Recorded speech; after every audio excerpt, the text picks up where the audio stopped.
Oh, no. Okay, we're live. Hold on. Did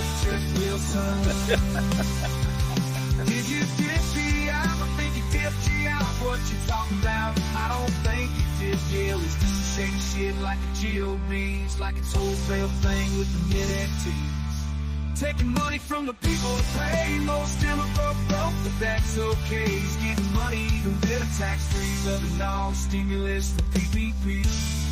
You ruin the hobby I love with your bullshit, Jeff Wilson. Jeff Wilson. You ruin the hobby I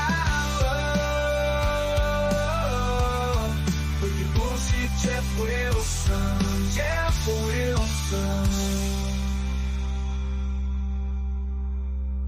Jeff Wilson.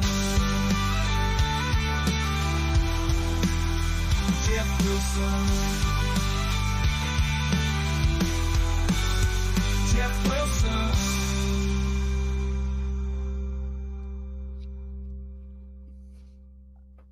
Ruby. More? One more? What's going on Yeah, with that PPP?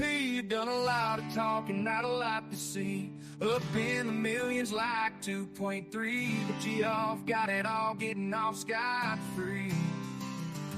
Try to talk tips like we're talking about stock, but you're talking about men printed on cardstock. When you open your mouth, I take it with a grain of salt.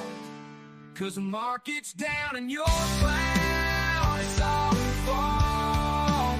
You ruined the hobby I love with the bullshit, Jeff Wilson, Jeff Wilson, Jeff Wilson. You ruined the hobby I love with your bullshit, Jeff Wilson. Jeff Wilson. Did you dip me out? I think you dipped you out. What you talking about? I don't think you did, Jill. It's just a shake shit like a Jill means, like it's wholesale thing with the mid-teens. Taking money from the people to pay most Democrat broke, but that's okay. He's getting money, even better tax-free, loving all stimulus, the PPP. You ruin the hobby I love with your bullshit, Jeff Wilson. Jeff Wilson. You ruin the hobby I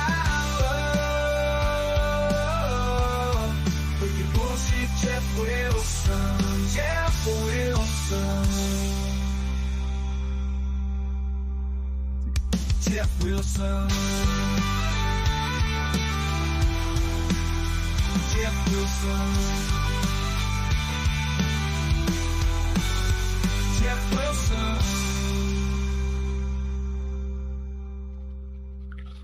What is going on, everybody? Hopefully, you guys are doing well out there. That is right. It is another Thursday night here on the West Coast, where it is 5:34 Pacific time. On the East Coast, it is now 8:34 Eastern time. And for all of you that live in states where we simply just fly over to get to the other coast, I don't know what time it is, but it is time for Sports Card Radio. After we disrespected about half of the audience, maybe 2/3 of the audience, we are here again on Sports Card Radio. Got a lot to talk about. Got some topics. We got Ryan back, it looks like, in the mansion and back in the saddle. Last week, I tell you what, Ryan, they were destroying you guys in the chat. I mean, Rob was not playing very well. I think there was some people that he definitely had some good things to say. I think where he lost a lot of people is, didn't really say a negative thing about Jeff Wilson. And some people, I think, were even criticizing you, but it's like, you asked him the question.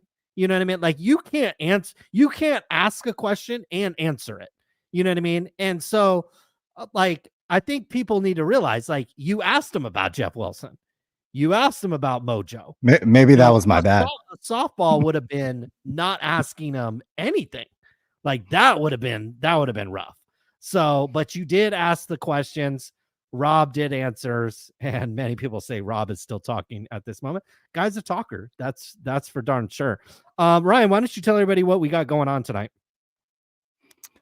We got a whole lot of Cameron Brink going on over here. I mean, I've been seeing more of these WNBA players than these NBA players lately. I mean, aren't the NBA playoffs going on right now? I've been seeing picture after picture of female basketball player strolling up to these games Hey, I've been And telling people NBA games garbage. The Golden State Warriors ruined the NBA. The Golden State Warriors style of play was entertaining for a year or two, and then it ruined the NBA. Ruined the NBA. The drive down the court, jack a three. Drive down the court, jack a three. Ruined the NBA. There's no yeah, defense being played. Nobody cares. There's very few stars that are actually compelling in the NBA these days. And I haven't been watching NBA games for a while now. It's just not a compelling enough product. The NFL is very compelling. I think depending on if you like baseball or not, baseball's still a product that is watchable. They have changed some of the rules. Some people might like that, some people might not, but it has made the games, in my opinion, slightly more consumable since you don't have to sit there for like 9 million hours. But professional golf is barely watchable these days, although I did wake up at 5 a.m. today and watch Tiger Woods. CB Hobby, come on. Another That's relations, baby, with the Hundy. CB Hobby, thank you, bro. I didn't get my window, by the way, but I'll just pay for the Portos we had. Well, I think what happens is Google doesn't pay out for like 60 days. So Google holds your money for about 60 days and then you get it. So when Ryan gets the check, it should be in about 5 days. He should get a check, but I don't even know if it's from that actually might be next month. But CD Hobby, thank you for the contributions. Ryan will be distributing some of that to Tim, and we certainly appreciate that very much. But yeah, I just don't think the NBA is a good product right now. And it's not that my team is terrible. The Lakers have been in the playoffs. The Lakers were in the Western Conference Finals, I think, last year, and they've won a title in the past 4 or 5 years. It's just not watchable. But I don't know who this young lady is, but I would watch that. So do a number of different things. Maybe playing basketball might be lower on the list, but if she's out there shooting a jumper, I might take a look at that. Yeah, she's probably just down the street from me. So she plays for the LA Sparks, and you can get into these games for like $20. So quality entertainment all across the WNBA right now, because this is all I'm seeing is these girls enter the arena. They talking about one of these tight ends for the Raiders. He dumped one of these girls, and she was blowing up. This girl, she did like a little catwalk into the game. This probably got more views and more impressions than anything that happened in the men's game in the last couple of days. So kind of impressive. Does it translate ever over to cards? Who really knows? But we got a lot to talk about. Another Honda CB. Oh man, we got 200. CB coming in. Colin or Ryan, who it's cuter? Is he talking about this or Caitlin, or between you and I, Ryan? We could play that game. We could play. Which WNBA is hotter? Okay. Would you rather Caitlin Clark or this girl? This girl might be like 6'4", so right. That might be kind of fun. I'll take Caitlin Clark. You take Caitlin Clark. I think right now I got to go Cameron Brink just because. Here's how I would answer this. Okay. I think if you're looking for a girl that you're going to bring home to mom, I think you're going with Caitlin Clark. She just has that wholesome quality.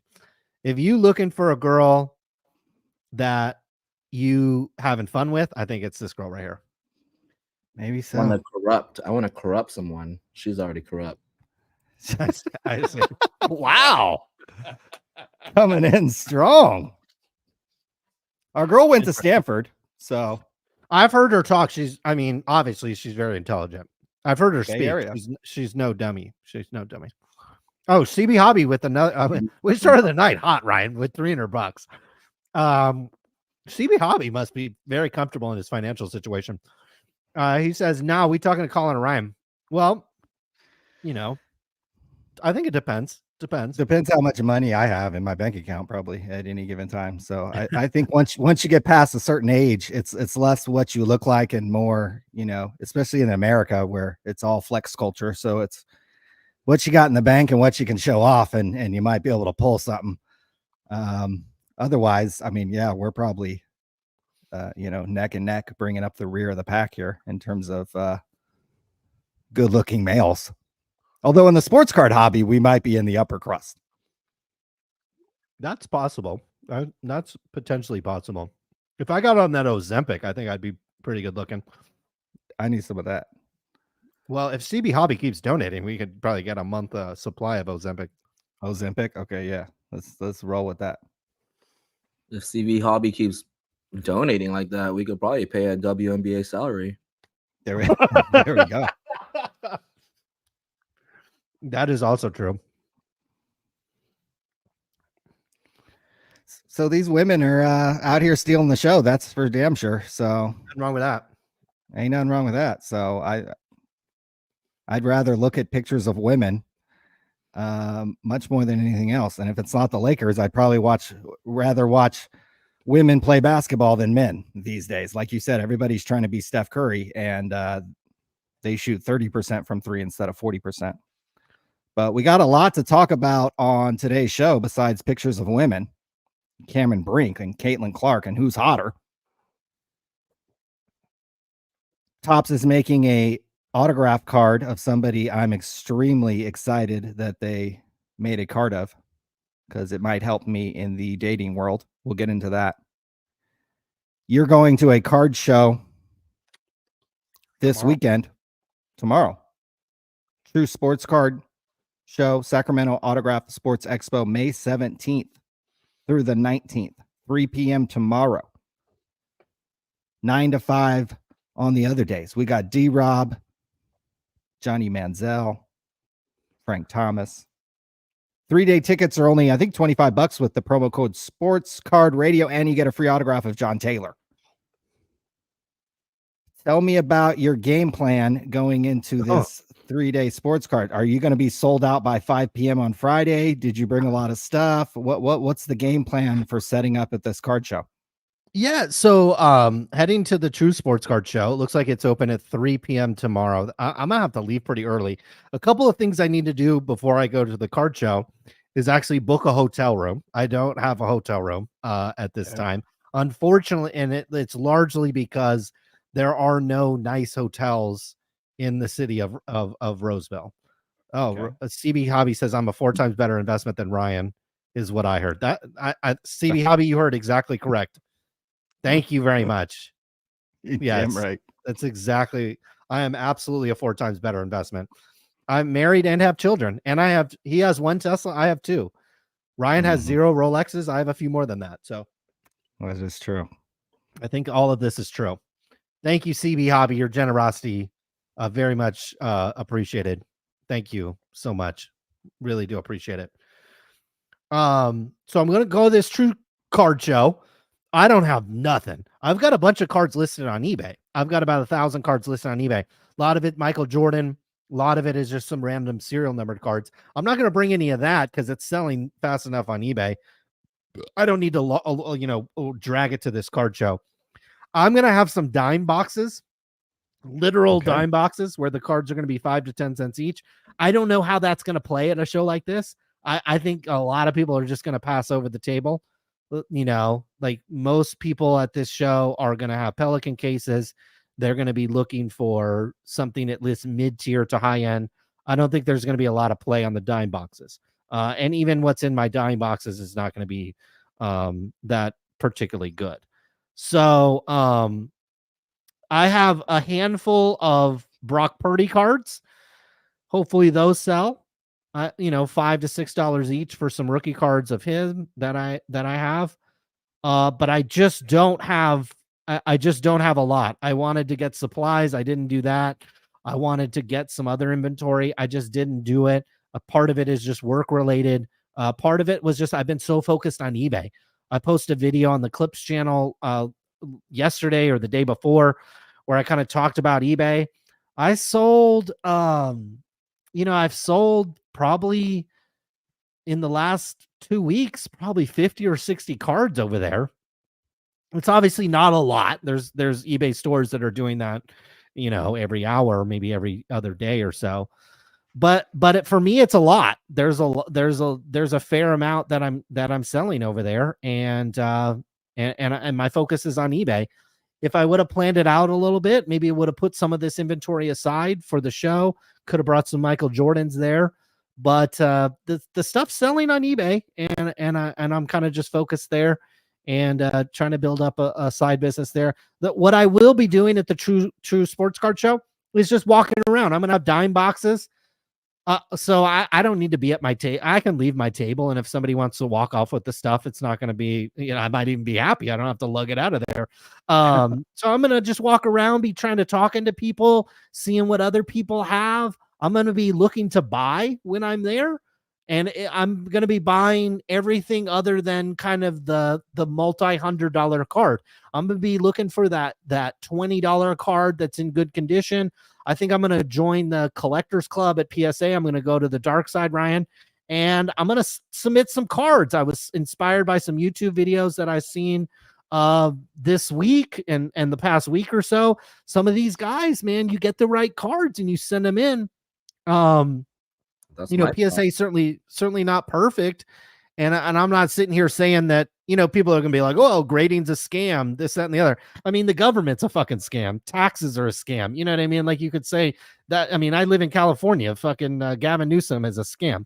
But it's like, but I think for me, it's not about paying bills. It's not about whatever. It's just kind of fun, like I'm getting these Michael Jordan cards. If they come back 9, I break even. If they come back 10, I 100x my money in some cases. I mean, these Michael Jordan cards you get for $1, if it comes back at 10, it can be a $60 or $70 card. So you're like 50, 60xing your money. You don't have to do that very often to do okay. So I'm gonna be walking around the show trying to find some cards. There was that guy on YouTube, investor, collector, dealer guy. I can't remember. It's Chris, I think is maybe his name. Chris School. Yeah, so his strategy is he kind of goes after those low population cards. So like he looks for like maybe mid 2000 serial numbered cards, mid 2000 serial cards out of 500 or even 1,000. They haven't been submitted that much because people just weren't grading as much back in those days. So you can get even a PSA 9, maybe even a PSA 10 on some of these cards, and you can kind of name your price. And I think that was the strategy. He probably has other strategies, but I watched 4 of his videos, and that was kind of this. I think I even had that card. But it's like, that's kind of interesting. If you can find the right cards and submit them and get, some high grades, not on all of them. And there's going to be some of these that you quote unquote lose money on. But if you play the right strategy, I think there's opportunity there. So I'm going to be just walking around the card show, talking to people, seeing how people are doing, seeing how people's businesses are, just trying to learn other strategies, see how other people are making money. Maybe I'll try to do a video. I'll just shoot a video where we kind of show everything that's going on, and just do that. So I don't really have, I'm going to lose money. I'm just going to be real. Like I'm going to lose money. This ain't going to be like one of those card shows where I show up and I'm going to be rolling out with any money. I'm going to lose money when you factor in the meals, you factor in the hotel, factor in the price of the table. And most of it has to do with, I just don't have inventory. I just don't have enough inventory to make it profitable. So I wish I had a more exciting outlook on the show, but it'll be fun. I think there's a Top Golf up there. I think my family might try to come up for a day. So for me, it's just work's been kind of busy. So it'll just be a nice little 2 or 3 days off. Just take your mind off everything and just have some fun. That's been pretty much my trading strategy with grading and cards and stuff, what he does. So I think it's a sensible strategy. Like I don't want to play the modern game. I don't want to play the, get Caleb Williams or get the girl from the WNBA. Like I don't want to play that game because, these guys go down, they do something stupid. Magic Johnson ain't going to do probably anything pretty stupid. Michael Jordan probably ain't going to be doing anything that'll make his cards go down a bunch. So I'm just going to be playing that game and we'll see. I'll post videos once I get enough cards. I'll post a similar type video where I show what I'm going to send in, show what my anticipated grades might be, and maybe a profit. And then once the cards come back, we'll compare and contrast. And maybe it's a You're not stupid gonna idea. Maybe I'm flushing money down the toilet, but we'll see. you're not gonna send him to HGA? I mean, come on. Come on. That's like that's Tag? like saying, yeah, that's like saying you're trying to buy a luxury watch and you're gonna go to Macy's. I mean, come on. Well, we got a story about Beckett coming up here in a little bit. We get to talk about, oh boy, one of our good old boys, Sandeep Dua. Talk Oh, about how Lord. much he's suing Beckett Media for and some of the problems over at Beckett. So we'll get into that. We'll get into Geoff's book. Got an email from the publisher. So we'll get into that. We've also got a couple emails. This is one of them that I did want to address. It says, I'm going to drink up some Kurt's card polish this week. Thursday, I'll do it live on air, was the subject of the email. Brian says, should I do it and sue his ass? So I if would you would like advise to against that, but everybody can do advise what they want. against suing him or drinking the juice. I would not advise anybody to drink Kurt's Card Care. I have no idea what's in it. So I would advise strongly against doing that. Okay, well, he said that he was maybe going to call in, so we might have to drop a link and see if he's willing to do that. Now, we don't know if it's really Kurt's Card Care that he's drinking. That's the one thing. Like, does he like pop the seal? And so we'll see. We'll see if Brian calls in and see if he wants to drink some juice. Okay. Live on air. Oh, we do have another card show to hype. The Auburn Trading Card Show in September, 4 days. It will be during the Gold Country Fair. Ooh. I bet there's some merchandise up there during those days. Yeah, bring your sunglasses. Bring your sunglasses. Not a traditional show, but it will be going on while there's this county fair kind of going on, and the rides and the corn dogs and the hot dogs and the cotton candy and all that fun stuff. So be sure and check that out. We might be set up at this. I think we're back in town at this point. So Auburn Trading Card Show. Shout out to him. Saw him this past week. Our boy Juan putting in some work, baby. So that's pretty exciting. Can I talk for just 2 seconds how excited I am that Topps finally fucking did something right? Okay. The week after I show the fucking back alley of Sir, a restaurant in, was it like West Hollywood, I guess, or North Hollywood? One of the great all-time television reality TV villains of all time signed cards for 2024. Ginter, Mr. Jax Taylor. So I'm putting out my own bounties on this card. Just if you guys pull them, I'll pay whatever the fucking market rate is. I need a whole stack of these because these would make incredible gifts for females who know exactly who this guy is. So please sell me your Jax Taylor cards from 2024 Ginter. Hopefully he signed a whole bunch of them. And to all you single guys out there, watch some reality television and it might help get some of you. I get the sense that some people in the audience haven't been laid in quite a long time. Do you get that sense? Our as well? audience? Our audience? Yeah. Do you get that sense? I mean, I spend very a short amount of my day thinking about how much other people are getting laid. But we're just trying to help people out over here. We're trying to help people out. It is the sports card show. We're trying to, foster relationships here. Sure. I speaking of getting laid, CB Hobby with another $99, Ryan. I mean, this is we're getting or approaching a territory we've never seen before. In fact, we might have to give CB Hobby some equity in Sports Card Radio. He could just call in and take over, and we could just dip out. Fair enough. He says, Ryan, come interview me. You've ever been to a strip club in Green Bay? Green Bay, Wisconsin? No, I have not ever been to a strip club in Green Bay, Wisconsin. Actually, that piques my interest a little bit because I imagine to get to the back isn't overly expensive. My guess is you've got women from all over the area traveling to earn a little extra money. And something like that could be very affordable fun. I imagine the drinks are fairly affordable. I'm going to guess less than $10, might even be less than $5.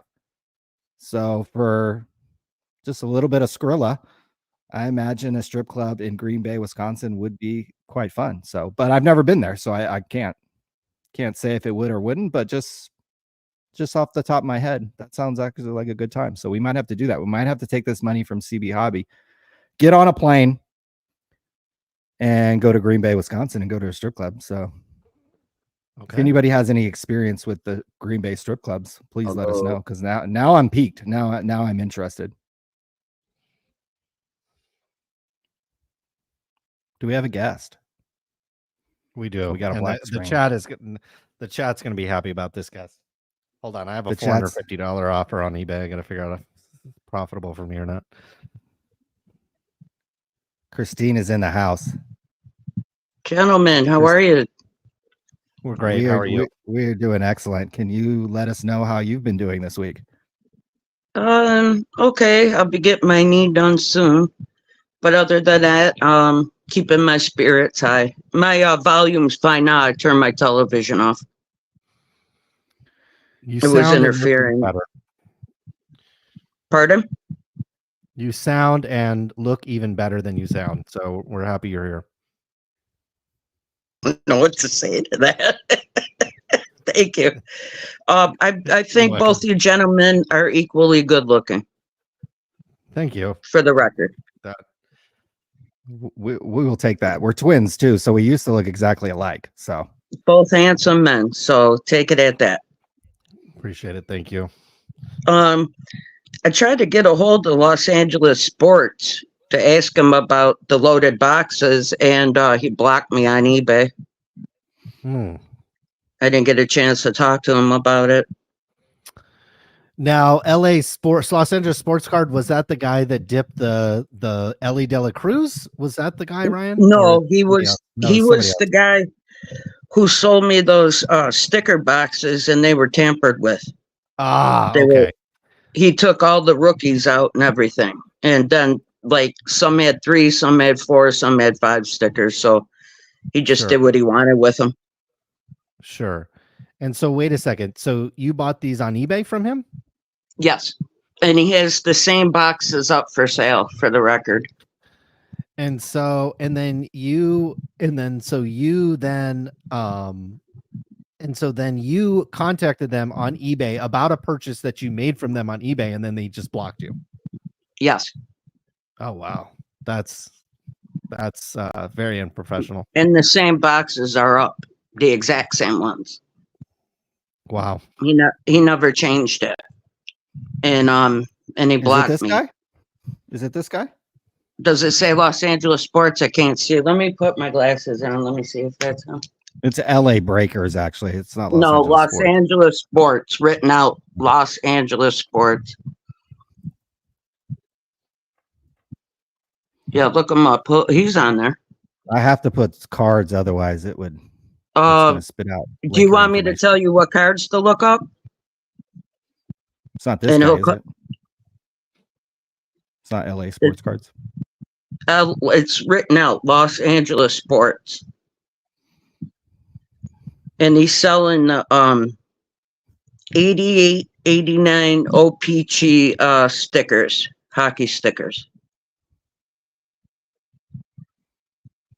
Where did you purchase them? eBay. Oh, on eBay. Yes.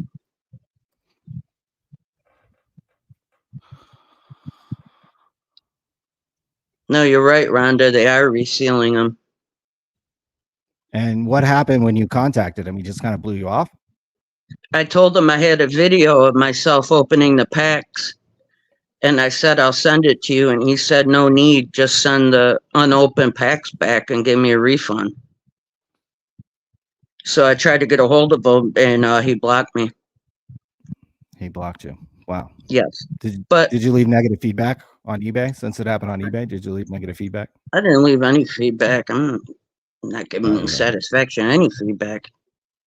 I see. I'm just upset that he's got the same thing up, and that he blocked me. Do you want to hit him with a flip flop? Do you want to take off your flip flop and slap him with it? Oh boy. I didn't even get any flip-flops to sign yet. I'm ready. Everybody's been asking me, in my family especially. Wow. Okay. My cousins Well, were coming up with all kinds of ideas today. if I was closer, unfortunately, I'm in the bougie capital of the world. If I was closer to a 99-cent store, I would have already made this happen. We're definitely going to do that, and we're going to sell them. And as long as I don't get hit with one and get slapped with a flip flop, I wouldn't do think that in a million years to you. I think we'll definitely do pretty well with those. So as You know, soon as, go ahead. No, they wanted to come on tonight, and I don't want any of my family on here. It'll be the end of your show on the internet as we know it. So I was like, do not come on, because they were getting upset with some people talking about me. Mm-hmm. And I said, who cares? They're anonymous and they don't put their face up and they don't call in. So who's the coward? So I look at it, you know. I agree.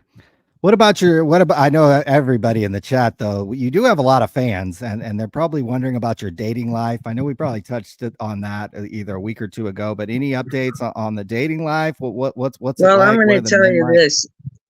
If I don't have my A game, I'm not bringing it because I can't move because of my knee. And I need my A game at all times. You know, I'm 51. I want to be taught. I'm tired of teaching. You know what I mean? So you need like a real man in your life. Yes. Those are hard to find maybe in Western New York. in Western New York. What's the population up?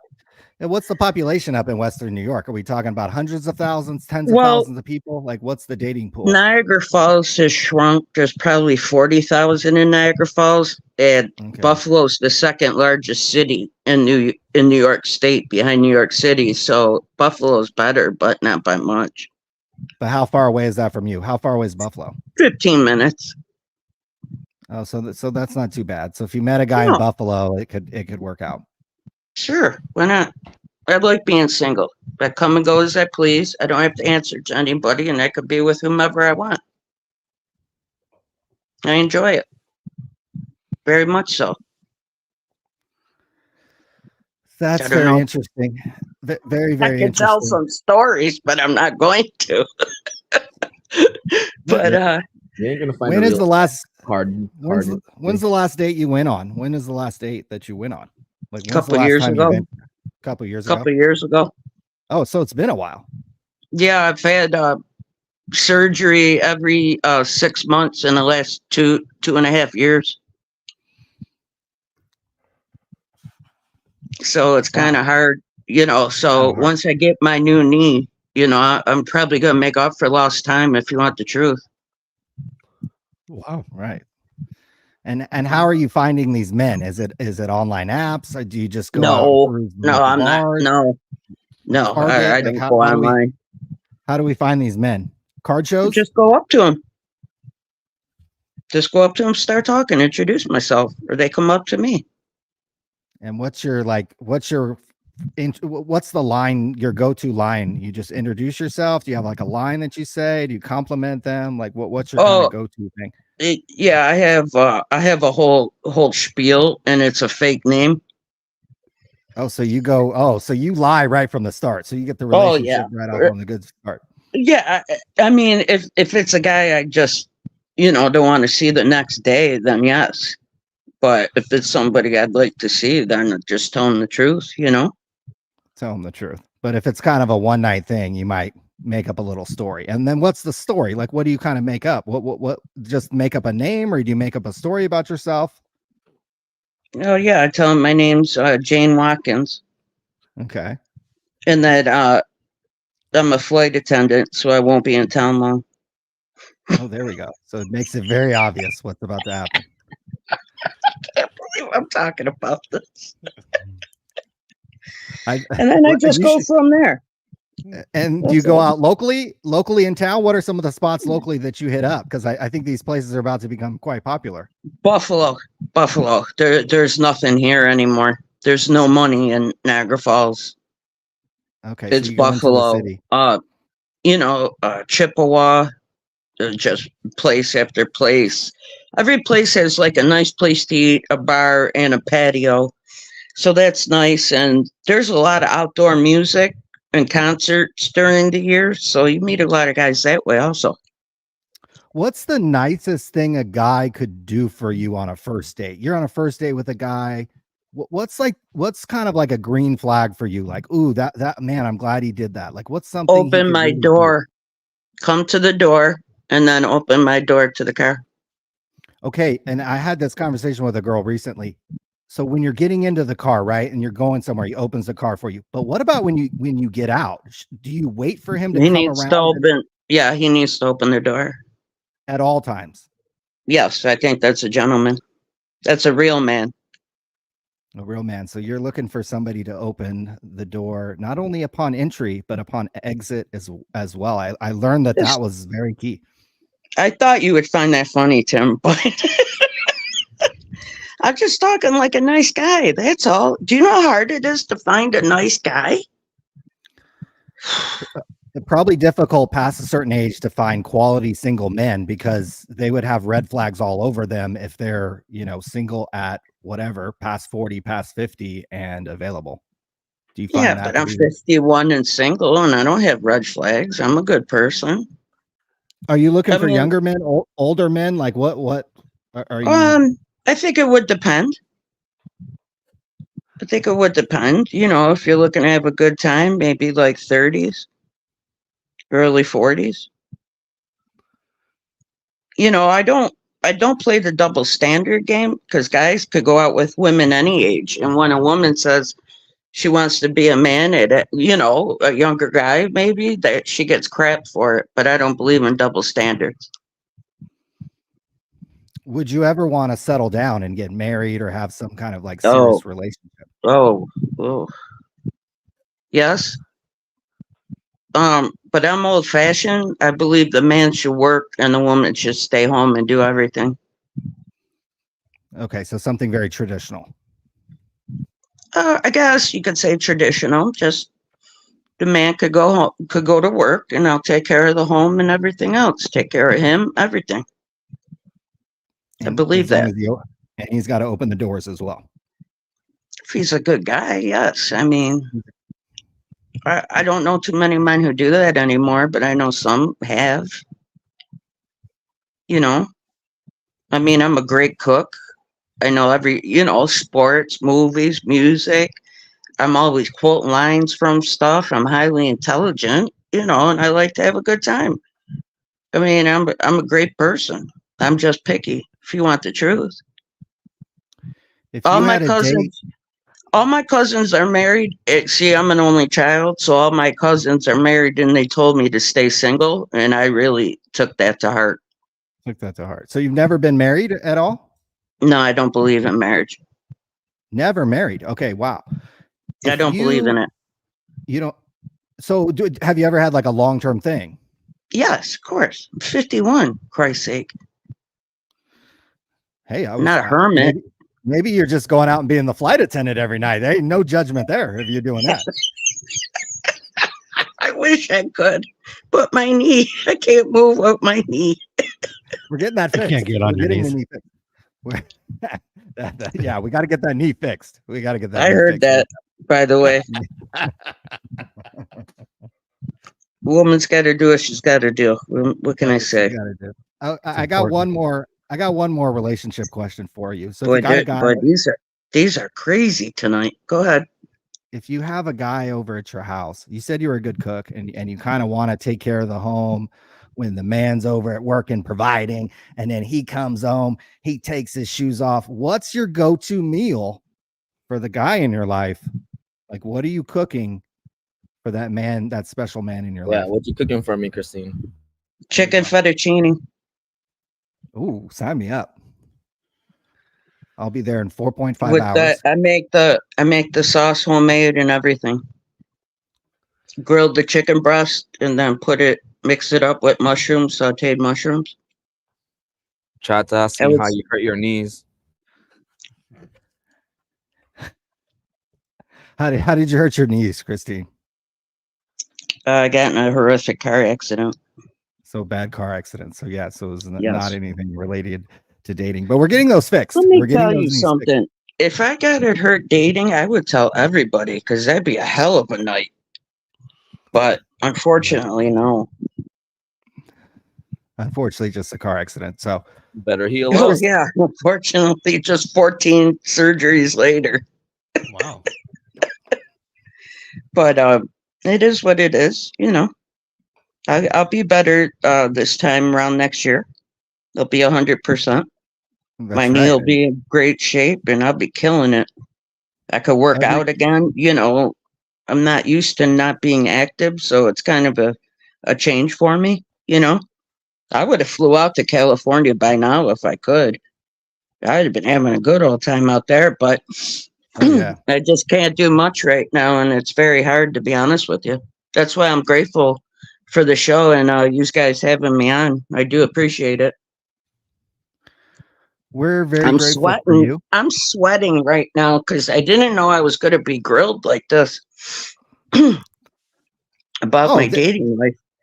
Just standard procedure when you come on Sports Card Radio. We want to ask about all the important things in life. Well, I do like men. I could tell you that. Maybe too much. When's the knee surgery? When are we going to be back to full health? All the guys from upstate New York want to know, like, when are you back to full health? I think 6 months I could start kind of being okay, and a year from now I could start doing whatever I want. So it'd probably be at the end of June, early July. Okay, the chat. It's not the knee that hurts. They put the rods in your bones, in your legs, and in your quads. Oh, jeez. Wow. Then they screw the old knee on. That's what hurts. Your bones are healing. So, I mean, I'm ready. I want to get it over with, start physical therapy, and go from there. You're damn right. And we're going to find a man who's going to open the door, not only upon entry of the car, but upon exit as Brian, well. So I don't recall saying I wanted that kind of guy at the moment. I'm looking to get back. Flight attendant, Christine. That's flight. Yeah, if you're flight attendant, Christine, all bets are off. Like, flight attendant back up to the Christine room. is I can't tell you stories on here about my dates, but I'm gonna want to be flight attendant.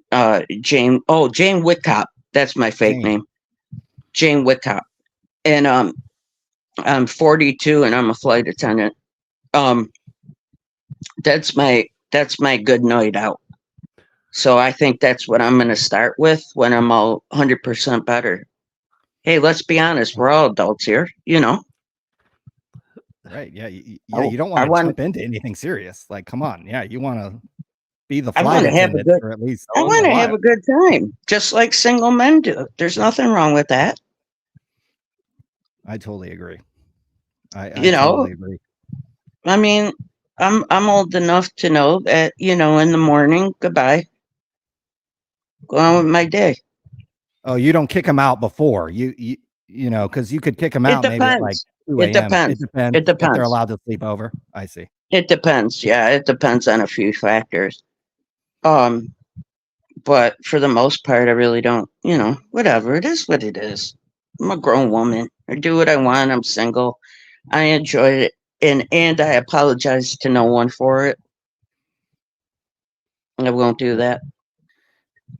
The only thing you're going to have to apologize is breaking every guy in upstate New York's heart when you choose another man. So, I mean, they're literally going to be, they're going to have to put the club line outside of these bars in Buffalo here pretty soon after the surgery. That'd be fine. Flight attendant. Fine with me. I was going to bring a photo on and show you what I look like when I'm dressed up. This is nothing compared to when I go out, but you don't want to see me dressed up. Oh, Tim. Tell me, Tim. Talk to me. I don't want Tim, you could pretend I'm married. We could play that game. I could be Mrs. Jane Whitcop. I don't want to crush your heart, Christine. Oh, okay, Tim. Don't. How old are you, Tim? Old enough, baby. Tim, I'm going to say this like I tell every young guy, I would kill you. You wouldn't stand a chance. You wouldn't stand a chance. It wouldn't be fair. Wouldn't even be fair. I would open your eyes. No, you wouldn't. Like the man you're talking about. Yeah. Yeah, okay, Tim. I've heard it all before. I I would there's kill you. sparks in the air. I would kill you, Tim. There- But anyway, since we're talking like that, whatever. I'm just having a good time right now. You I know, think everybody's having a great time. I'm just having a good time talking to you guys. I didn't know you were going to put me on the hot seat like this, though. I really am sweating. Well, this is just the beginning. In August, we will be in the great state of New York, and so we're going to be bringing the bus, and what goes down on the bus may or may not end up on the live stream or an OnlyFans account. So Christine can't even get on the bus. I'm not even going to be able to walk. Oh, we'll come pick you up. So I'm 7 hours from New York City, right? That's a short drive out here in California. So true. That is true. It's an afternoon drive. So we'll make something happen. Well, I'll do my best, but don't judge me on my game. I got bad knee. Well, I'll do my best. Don't get me wrong, but I'll do what I can. I could do, I do what I can with one leg. We're definitely looking forward to it. Christine, anything else you want to say to your legion of fans, to your boyfriend? Anything else, Geoff Wilson? About the interview last week? I have something to say. Go ahead. I wasn't getting on you, Ryan. I was getting on the fact that that boring man, when he said about Geoff Wilson talking about how great he is at investing and he makes such great decisions and he's so successful, and you just let him babble on. I understand you were in the shop, but I wanted to come on and debate him, actually, because he doesn't know what he's talking about. He's not successful, and every business he touches turns to shit. So that's the problem I had, not with you. You can't be disrespectful to someone in their own home. I understand that, but that's what really people were getting upset about. I wasn't upset with you at all. If you want the truth, I would tell you, but I wasn't. I just feel that he was blowing a lot of smoke up Geoff Wilson's ass, and I kind of just wanted to tell him to his face, but he didn't stay on long enough. That's what I was upset about. Definitely. And Geoff Wilson's certainly a polarizing figure. We've got an email about him later on today that kind of actually backs up what you're talking about, how you get fed into the content that Geoff Wilson creates and the damage that it can cause. So I did. Stay tuned for that. Like I said before, listen, everyone, listen, seriously. I admitted that I listened to the wrong person and made a mistake. But number one, it was my money. Number two, he knew what he was doing. And number three, it was illegal what he was doing. I take responsibility for my actions. Right or wrong, I take responsibility. And he's not on here right now, is he? Oh, this is a video. Oh, I thought he chimed in. I was like, thank you. But I got so happy. But that's all my issue is. And like I said, I tried to talk to him. He didn't reach out to me. If he would have just said, I thought I knew what I was doing, but it didn't work out. But when you're a grifter, you're not going to admit to the grift, because what's the point of grifting after that, right? Mm-hmm. So that's just how I looked at it. That's all. And awesome. It was my money. So there, it was Alejandro. And we've got an email coming up later tonight that dives even further into that. So you'll want to stay tuned for that, because, there were people hating on you, saying that you should have known better than to take Geoff Wilson's advice. That's but okay. They're there's entitled to probably their opinion. they definitely are, and there's probably a reason why you were funneled to Geoff Wilson himself, so we can get into all that. But You know, it is what it is. It happened. It's over with. I can't go back in the past because, like I said, that's mistake 1,000,000 I've made in my life. So, I mean, it was a mistake, and like I said, it was my money, and that's it. well, there'll be no mistake. You know, so that's it. There'll be no mistake when you get this knee fixed and you're in Buffalo at these bars, and half of the Sports Card Radio chat Oh, will go be ahead, buying Ryan. you I drinks. like where you're going with and- this. Go ahead. and- Who's talking, and- Ryan or Colin? I can't see shit. This is Ryan. Okay. They're going to be Go ahead, buying Ryan. you drinks. They're going to be buying you drinks and trying to take flight attendant Jane home. So you're going to have lots of Jane- options here Wake very, up. very soon. Okay, I don't mind. I'll take that. That sounds great. Hey, fellas, thank you for this evening. I really appreciate it. Definitely didn't go how I thought it was, but that's okay. It is what it is. And I enjoyed this evening. And thank you for everything, fellas. I really appreciate everything you've done for me. And I'll just listen to the rest of the show, and I'll see you guys next week. We will see. Sounds very good. soon. Thank you very much. No, that was Christine. Christine, she's going to get that knee fixed, and her DMs, we're going to have to get her an Instagram or something so that the DMs can just start flying. The dick pics and everything will just be flying in like left and right. Oh my God. Yeah. Could you imagine that? We'll just have to show she'll have to like send us screenshots of the DMs. Nothing X-rated. It'd be like Geoff Wilson sent her one. Geoff Wilson tries to slide in. Sure. I have an update. Okay. I bought a Tiger Woods card. Mm. It had a piece of glove and it had an Arnold Palmer glove on it. There we go. Guys, my life has changed financially over here. I paid $3.99 for the card. Okay. Sent it to the eBay vault, so I avoided paying any sales tax. So I'm into the card for $3.99. We sold the card tonight for $450. Oh, bang. On the eBay vault, there are 0 fees. There we go. Now I did have a promoted listing on this one, so I did pay an ad fee of $24. My net earnings are now $425. So I made $25 flipping a Tiger Woods card. But you never touched it. Never touched it. Bought it on I bought it from one of these auction guys on eBay. Paid again $3.99 for it. $3.99 at auction. No sales tax, no shipping. I think the shipping was free. Shipped it to the eBay vault. Had it priced. Had a promoted listing on it. There's no fees on the eBay auction or eBay vault right now. So I made $25 clicking buttons.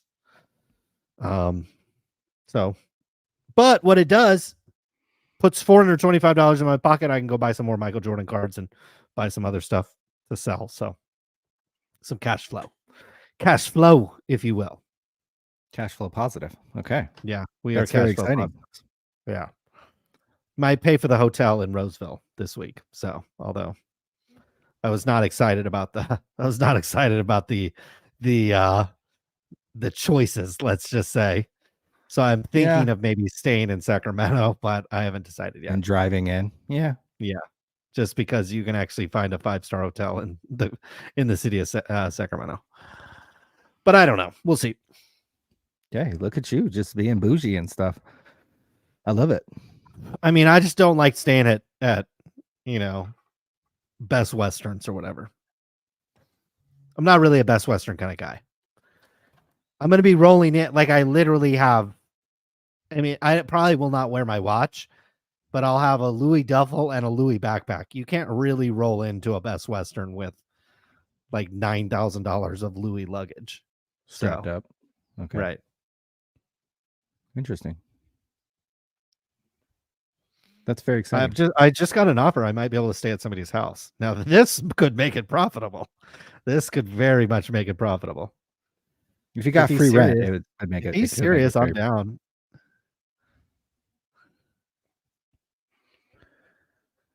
Otherwise, I was gonna like Airbnb it because there was like some Airbnbs for like $200. I don't know. They're I'm just probably cheap nice right now. I'm just cheap right now. Like I either want to stay in the city for like whatever 500 a night, or I just want to stay for like $50. I don't want to stay like why like I don't want to pay $250 to stay at a Best Western. You know what I mean? Like just doesn't excite me. Doesn't excite you. Yeah. There was a story floating around the hobby how $2 million worth of cards got sent to a Best Western in the middle of nowhere in Ohio and went missing. So I don't know the update on that story, but saw that float across the internet a couple weeks ago. So yeah, got to be careful with those Best Westerns. Now there might be something mingling around that if you needed some merchandise, there might be something staying at the Best Western. But if you were just hoping to do business at the card show, then I only do business at the card show. I only, are there for the pictures of men. not the pictures of women. My days of merchandise is far over. So, well, one of the few pictures of men that I want to buy is Jax Taylor. So I know you guys are going to pull these and be like, who the hell is this? You can send them on over to Sports Card Radio and I will purchase every one of them. Now, we got a lot of drama surrounding Beckett. Do you feel like getting into Mr. Sandeep? Let's go. Well, first, I think what I would do is I would explain who Sandeep is, because I think there's going to be a percentage of people watching that don't know who Sandeep is, his connection to Beckett. So I would kind of go over maybe a little brief history. I mean, you could talk about Josh Cade and Kevin Isaacson in this photos. Like the thing is like people don't realize we got a little pussy on the screen there too. Oh wow. I think what people don't realize is how much, I don't want to say baggage, but like how much history Sports Card Radio has. I think people are like, oh man, Sports Card Radio. You know, like I think people only recognize us from our videos over the last couple of years, which is totally fine and totally acceptable. But both men pictured in this photo, not Jeff Wilson, but pictured with Sandeep. I mean, we have history with Sandeep, which most people don't even know who he is. But that guy standing there talking to him, both of those guys, that guy, the bald guy right there, rich, deep history with that man. Okay. Dating back over a decade. And the guy standing there in the polo shirt with the hat on, I mean, it doesn't even look like he has shoes on. We have exactly. We have maybe one of the most epic interviews in the history of the hobby occurred with him. Oh, what's that? So what's that, Colin? It's supposed to take over the hobby. Supposed to take over the hobby. Remember that? So I think people like, think, oh, Sports Card Radio is so negative about the hobby or whatever. It's like, guys, we've been in this hobby we're like the old man yelling, like we're the old man. We're the grumpy old men in this hobby. We worked at card shops in the late 1990s, early 2000s. We got our distributor license in the year, I think 2001. We opened up a card shop in 2006. We started a website in 2008 that grew to be one of the most profitable and largest websites independently owned in the hobby. Might actually be the largest one. We have the biggest podcast in the nation. And if I wanted to put my time into having the biggest sports card podcast again, in a month, I would have the biggest one. We have had beef with so many people in this hobby because we just want them to do better. You know what I mean? Like we're the only ones in this hobby that think, hey, things can get better. Whereas so many people actually take the attitude, like Christine called in several weeks ago or a month ago or whatever it was, and was like, hey, Jeff Wilson ripped me off. So many people in this hobby have the attitude, oh, it was your fault, Christine. But we have the attitude like, no, this hobby can actually be better. Jeff Wilson can be better. The content on the internet about sports trading card can be better. But no, so many people in this hobby fall into the, oh, it's your fault. You should know better. You're a loser. You were suckered. It's your fault. But we fall into the camp of, hey, If you're Sandeep, you should be better. If you're Kevin Isaacson, you should be better. If you're Josh Cade, you should be better. We're like I hesitate to say this because I don't like to put my name in the same mouth as Kobe Bryant's. But Kobe Bryant was hated by his teammates, by his opponents, by his coaching staff sometimes, and even by the own fans of the Lakers. And why was that? Is because Kobe wanted everybody around them to be better. He wanted Shaq to lose weight in practice. He wanted Phil Jackson to run these types of plays. He wanted ownership to bring in these types of players. He wanted his other competitors to show up every single night and have to guard him. This is why he's one of the greatest of all times. Obviously, Michael Jordan, exact same way. Michael Jordan's teammates, to this day, hate him. Michael Jordan's opponents hate him to this day. Some of the coaching staff, the ownership group at the Chicago Bulls hated Michael Jordan so much, they drove him out. And it's because he wanted better. Guys, I'm telling you right now, to the 500 or so of you guys watching, very few times in your life, you are going to meet people in your life that are going to be pushing you harder than you want to be pushed. You're going to meet 3 types of people in your life. The first type of person is your family and your friends. Your family and your friends are rarely going to push you to tears, rarely going to push you to failure, because they want to still be your friend and they want to be there for you. They're going to be your foundation. Your family and your friends are your foundation. Rarely are they going to push you over the edge. If you call them up and you say, my job sucks, a lot of times they're going to say, well, at least you have a job. And hey, it could be worse. That's what a family and friend is going to say to you. Then you're going to meet people that are the drug dealers, that are like Tim, that are going to come bang your wife, that are like Ryan, that's going to bring over some white cocoa. You're going to have some people bringing you down and drag you down. And then rarely in your life, you're going to meet once or twice in your whole life, if you're lucky, you meet people like Kobe that push you harder than you actually want to be pushed yourself. That when you're Shaq and you just want to dunk the basketball and go bang women afterwards, Kobe's getting on your ass. Same thing with Michael Jordan. This is why these guys are the GOATs. And this is why Sports Card Radio is a GOAT in the hobby. Because we want to see Jeff Wilson get better. Instead of putting up subpar content that ends up ripping people off, we want to see him get better. We want to see Josh Cade, instead of running illegal razzes and doing stupid stuff, get better at his business. Instead of Kevin Isaacson running a second tier industry event, we want to see him run the best industry event, one that could get better year after year.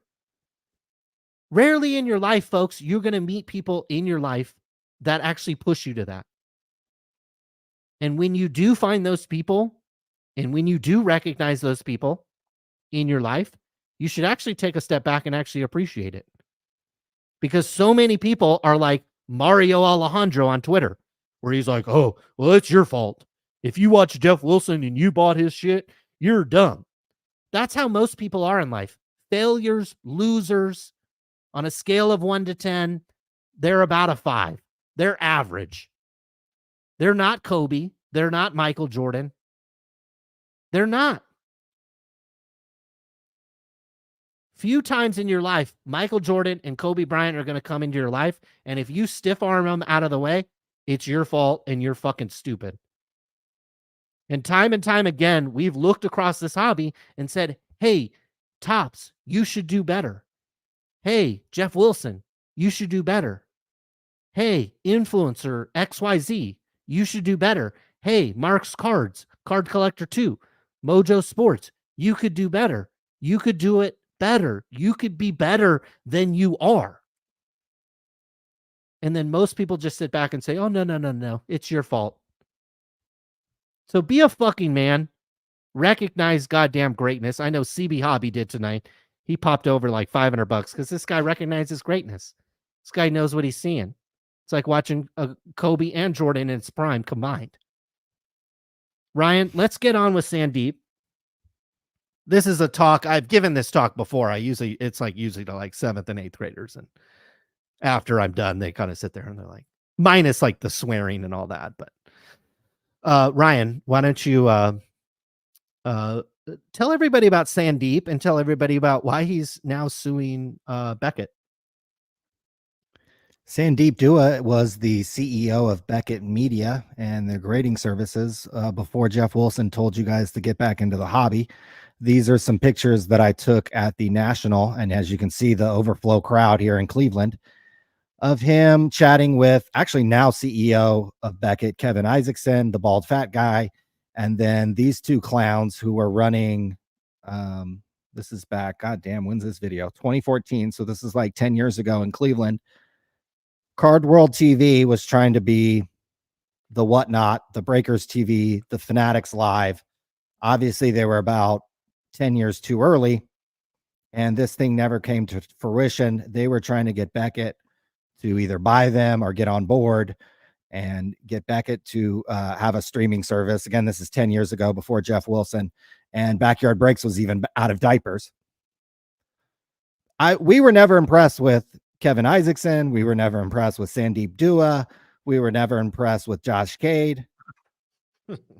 These guys are just overall fucking losers as far as I'm concerned. A lot of that was confirmed in some court documents that came out recently. Sandeep Dua, who hasn't been the CEO of Beckett for many years, he filed lawsuit seeking some money from Beckett. But the former employees, like if you can get a former employee to kind of talk to you on background about Sandeep Dua, the guy in the turban, everybody fucking hates this guy. So much so that at one point, a former employee, Rodney Alsup, said Dua repeatedly crossed an ethical and legal line. Dua threw, this is funny, at the 2014 National, so this one right here, and where some of these photos were taken, it is alleged that Sandeep Dua threw presentations at Rodney in Cleveland, Ohio, and made him leave the room in front of other Beckett employees. He said Mr. Dua had nonstop bullying and unethical conduct. There were allegations that Dua would make fun of the former employee's mental health. The guy was at one point hospitalized for depression, and Sandeep would make fun of him for it. Now, this is somewhat relevant. This is somewhat relevant because at the time, Beckett was as big as PSA. This is a very old article on Sports Card Radio talking about the time that Sandeep fired all the editors over at the magazine. And at the time, PSA was only grading 1.4 million cards a year in 2017. PSA grades 1 million cards a month now. So PSA's business has 10x. Wow. I assumed that in 2017, Beckett probably grades a similar number of cards. So Beckett probably graded 1 million cards in a year or more, 1.5 million cards in a year. Beckett only grades like 50,000 cards a month now. Beckett's business has literally fallen in half somehow, some way, while PSA's has 10x'd. A lot of that goes back to the people they hire. Fucking Sandeep Dua is a clown. Kevin Isaacson is a clown. He banned Sports Card Radio from the industry summit, and then the industry summit was never the same afterwards. Because we actually drew a lot of hype and attention to these events when Geoff Wilson wasn't around, Backyard Breaks wasn't around, Michael Rubin wasn't around, Mojo Sports was still in diapers. Literally, Card Collectors 2 was still sucking on his mom's tit for food back in 2014. And here we were taking videos of Card World TV at the National. None of these motherfuckers were there. So we saw through these guys at a very, very, very early time period when Beckett was as big as PSA. So am I surprised that Beckett has fallen off and PSA has 10x'd in business? Absolutely fucking not. Because say what you want about Nate Turner and some of the other people over there, at least they're somewhat competent. They were going to partner with Josh fucking Cade. Anyways, there was a lawsuit, and I cannot fucking believe this. We're the two most underpaid motherfuckers in this industry. Furious when I saw this. Sandeep is suing Beckett over some money that he's owed, apparently over some stock appreciation rights. I have no idea what that is, but it's to the tune of $12 million fucking dollars. Whoa. Are you kidding me? I'm literally quitting the show, sharpening up my resume, and fucking starting to send it out. If we're talking about $12 million on some stock appreciation rights, this guy was only there for like 5 years or so or less. He's already gotten $6 million, but Beckett has stopped paying him. And now why did Beckett stop paying him? Well, apparently Beckett, newsflash, has run out of cash and are facing multiple legal challenges. And now whether the legal challenges are the owner, Greg Lindenberg, who was in jail for bribing a politician in New York and then got out of jail and is facing a new trial, maybe those are the legal challenges they're talking about. Maybe there's some other ones we don't know about. But here's an email where Beckett, somebody named Emilio at the holding company that owns Beckett, that says, GGH is facing significant cash constraints due to multiple legal challenges. As a result, I am unable to provide you with a specific payment date. However, the company remains committed to settling its debt as soon as the cash flow permits. So Beckett's business is crumbling. For some reason, they owe their former CEO $6 million. I have no fucking idea why.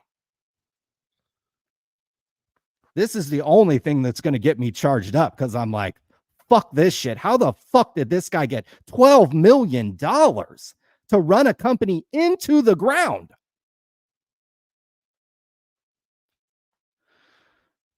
Quite astonishing. So you guys, the former Beckett boys out there, Brian Gray should come on and fucking respond to this. He was one of the guys championing Beckett for all those fucking years. Beckett is a trash company. There's a reason they've fallen off, because they hired horrible people. They gave out pay packages that are fucking staggering. This guy could buy a fucking house up here with cash from his stock appreciation rights. This company was only grading 1 million cards a year at $12 a pop, $15 a pop. That's only what, 15 million in revenue? How the hell do you pay a guy $10 pop? How do you, back then it was like $8 a card. How do you pay a guy 12 million? So I don't know what's going to happen in this fucking lawsuit. Here's Sandeep writing a letter basically saying, hey, I'm cool with you guys. I just want my money. He proposes a payment plan. I don't give a fuck about this lawsuit. I cannot believe this motherfucker got $12 million. And within the lawsuit, it basically says, hey, Beckett, we don't have any cash. We're having cash flow problems. We've got legal challenges. What are your thoughts before I blow my top the fact that Sandeep Dua got fucking 12 mil? Damn. I mean, yeah, I don't know what's more explosive here. The fact that he got 12 mil, maybe at the time things were a little bit better, maybe from an advertising standpoint. I know they still had maybe some distribution on the magazine still. Obviously grading was a big part of their business. They've got that Beckett. You talked to the Burbank guy about the Beckett thing or whatever that they have. I mean, if I'm him right now, I'm like, how do I, if like this company has cash flow problems and that's what he relies on, I'd be looking for an alternative real quick, because this doesn't look good. They owe old employees this type of money, right? And they're basically admitting to cash flow issues. I think at this point it's just a matter of who goes first in Texas. Is it going to be Panini or is it going to be Beckett? Which one of these companies is going to crumble and fall first? And is there actually going to be somebody there to bail these guys out? If you're Fanatics or whatever, Do you actually step in here and bail these guys out? Does it have enough value over and above what you got? Well, look, Colin, this is why this company can't get sold, because they owe $6 million to their former CEO. Imagine what else they owe. Brutal. I mean, Fanatics could work something out where they give the guy $6 million in equity to Fanatics or whatever, which is not, I mean, it's a lot of money, but it could vest over 5 years. He'd probably be fine with that. I don't want to speak for Sandeep, but I don't even want to speak to Sandeep. Well, speak for him, but I mean, again, it goes back to missteps from a leadership perspective, missteps from a product perspective, missteps that we saw all along. That instead of like partnering with Sports Card Radio, who's promoting your event, I don't think at the time the Industry Summit was a part of Beckett. I think at some point the two companies merged. You're talking to Josh Cade. You're like literally talking to Josh Cade. And I think at one time, Beckett actually had a partnership with Josh Cade. So Right, he was the Uber driver. He was the Uber driver for Beckett. Yeah. And I think he's still doing that. I actually think he's still doing that. I think he's still grading cards for them. But I mean, this Las Vegas Industry Summit went from like kind of a fledgling event to the premier industry event in the hobby, because we were pumping it. And we were there. We were having a good time. It was Vegas. And then I don't know what happened. Honestly, I don't remember what happened. I would go to Vegas. I know exactly what happened. What happened. So Kevin Isaacson they were doing live group breaks there with some group breakers. This is 10 years ago. So this was somewhat unique. And in the front, Kevin Isaacson was selling the group break spots. You went to like this table in the front and you bought the group break spots from Kevin Isaacson, and he double sold some of the teams. And then when the breakers found out that Kevin Isaacson had double sold the teams, Kevin Isaacson basically sent the angry people and the angry customers over to the group breakers to kind of work it out, where the breakers were like, hey, we didn't even sell the spots. Why are you even here?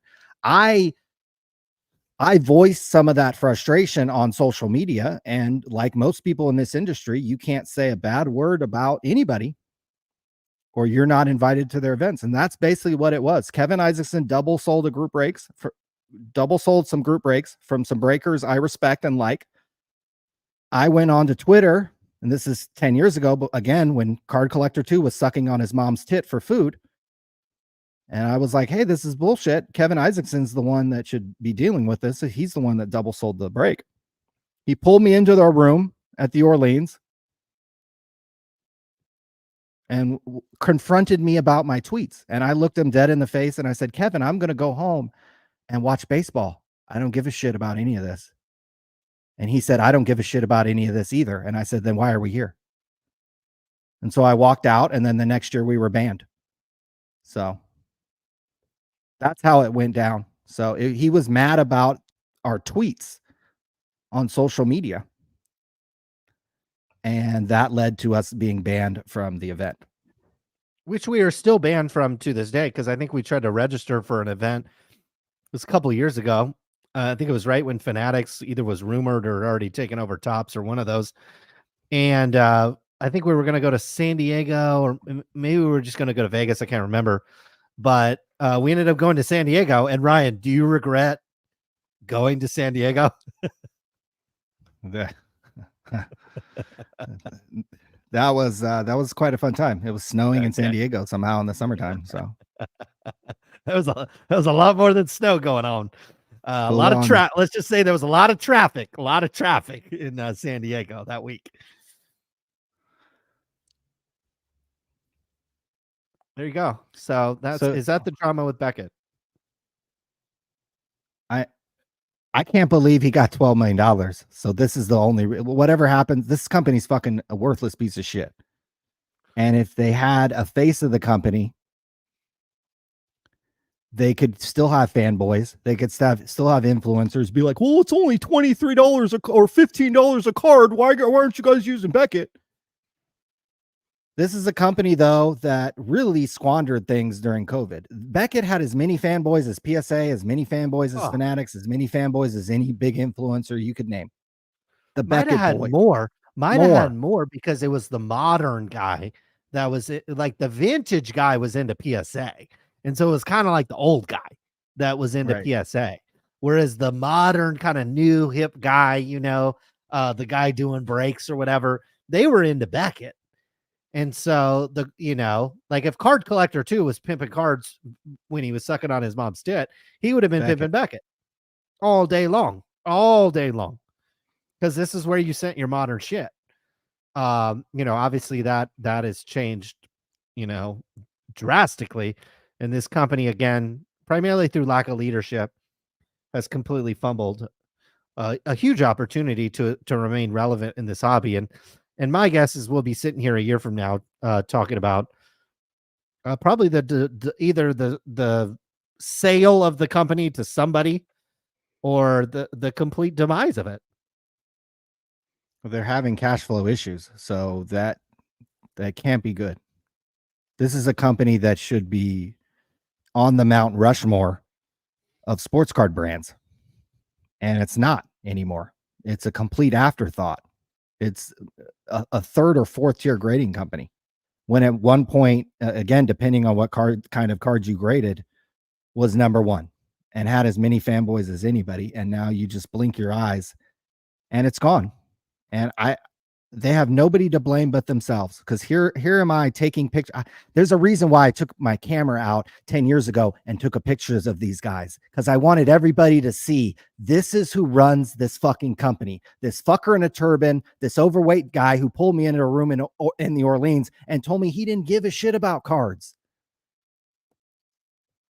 Here they are talking to Josh Cade, who bragged to us. I could pull up the email how he was going to make $1 million, he said, on Card World TV. Card World fucking TV. That I don't even know if it ever even existed. He ended up having to Uber drive for Beckett. Let me know how that worked out for you. I'd rather be a PSA Uber driver. This company has nobody to blame but themselves. In the people they've hired, the people they decided to partner with. And then when they kicked Sports Card Radio to the curb, after we helped them get record attendance at the Las Vegas Industry Summit. Before Jeff Wilson's wife let him fucking buy cards, 10 years ago, we were at the Orleans at this industry summit, talking about the same issues that these motherfuckers talk about today, quite frankly. So Fun Times, I cannot believe he got $12 million in just some kind of fucking grant. I hope he gets his money. Maybe I'll see him over here in Beverly Hills or something. He's buying dinner. So I thought that was interesting. Do you want to talk about everybody's hobby hero, Jeffrey Wilson? Before we do, we got 5 minutes left. Let me see if I'm going to bid on any fucking cards.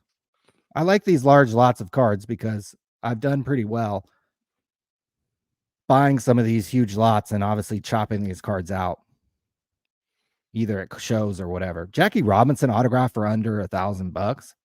I mean, yeah, it's in it.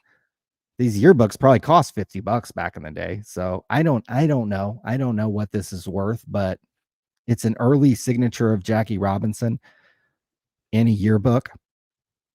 Somewhat cool. I thought this ended tonight. This actually ends in 7 days. It's 19 Anthony Edwards autographs.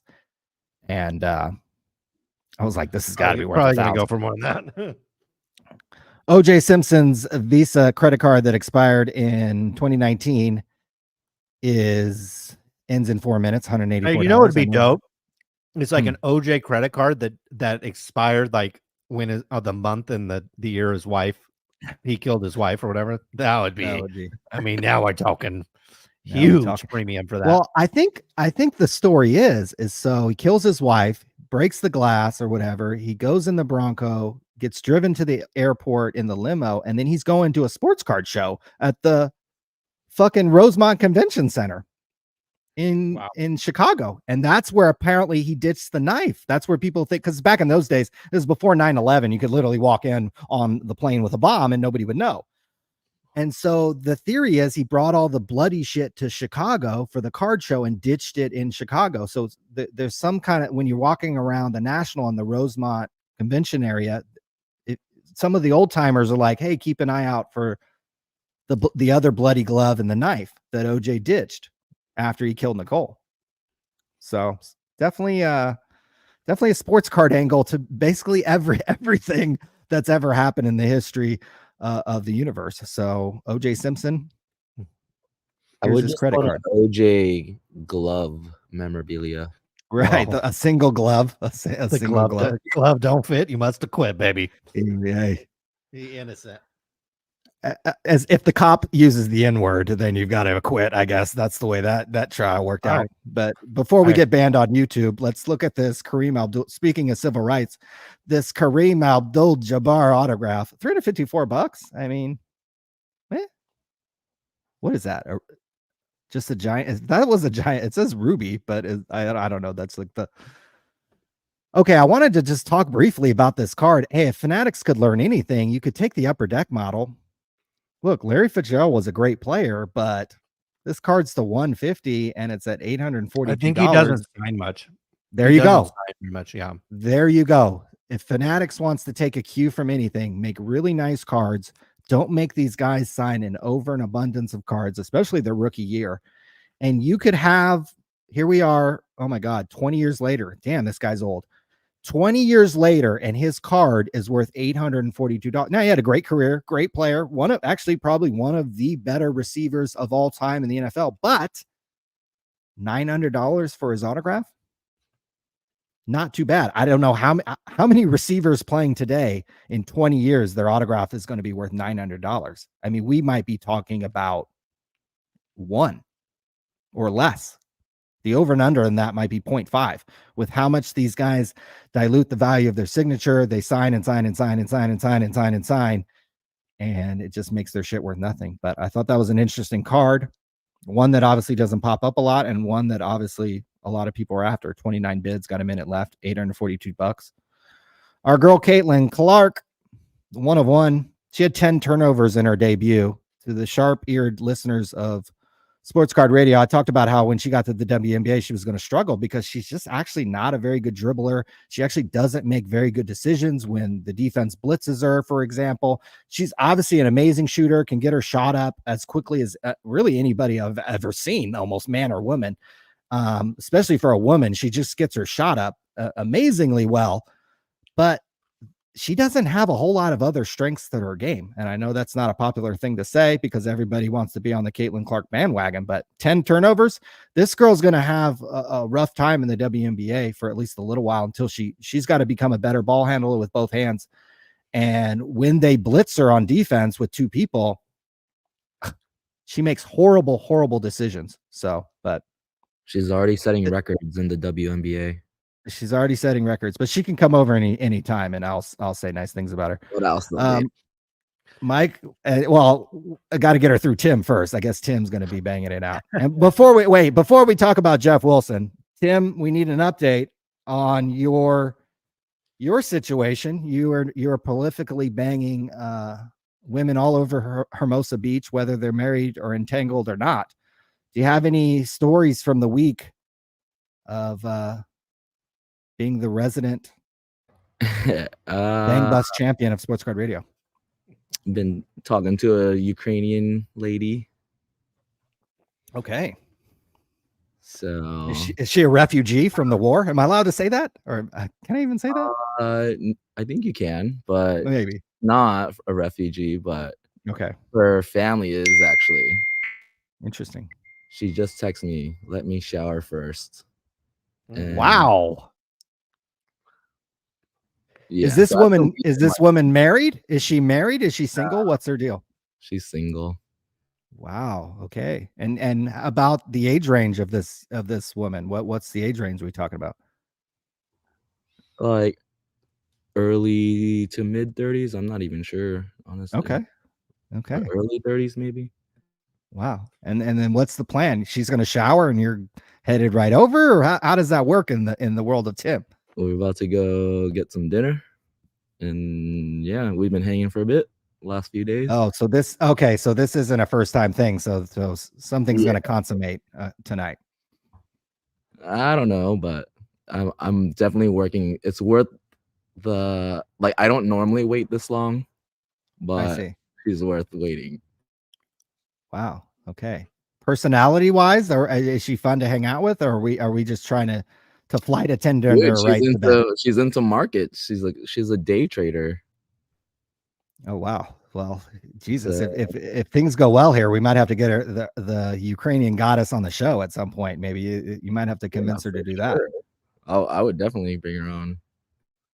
Wow, this is very exciting. So everybody in the chat can live vicariously through Tim until they meet Christine in upstate New York in a Buffalo bar. So not to be talking about hot Ukrainian women down to the gutter here. Talking about Mr. Jeffrey Wilson.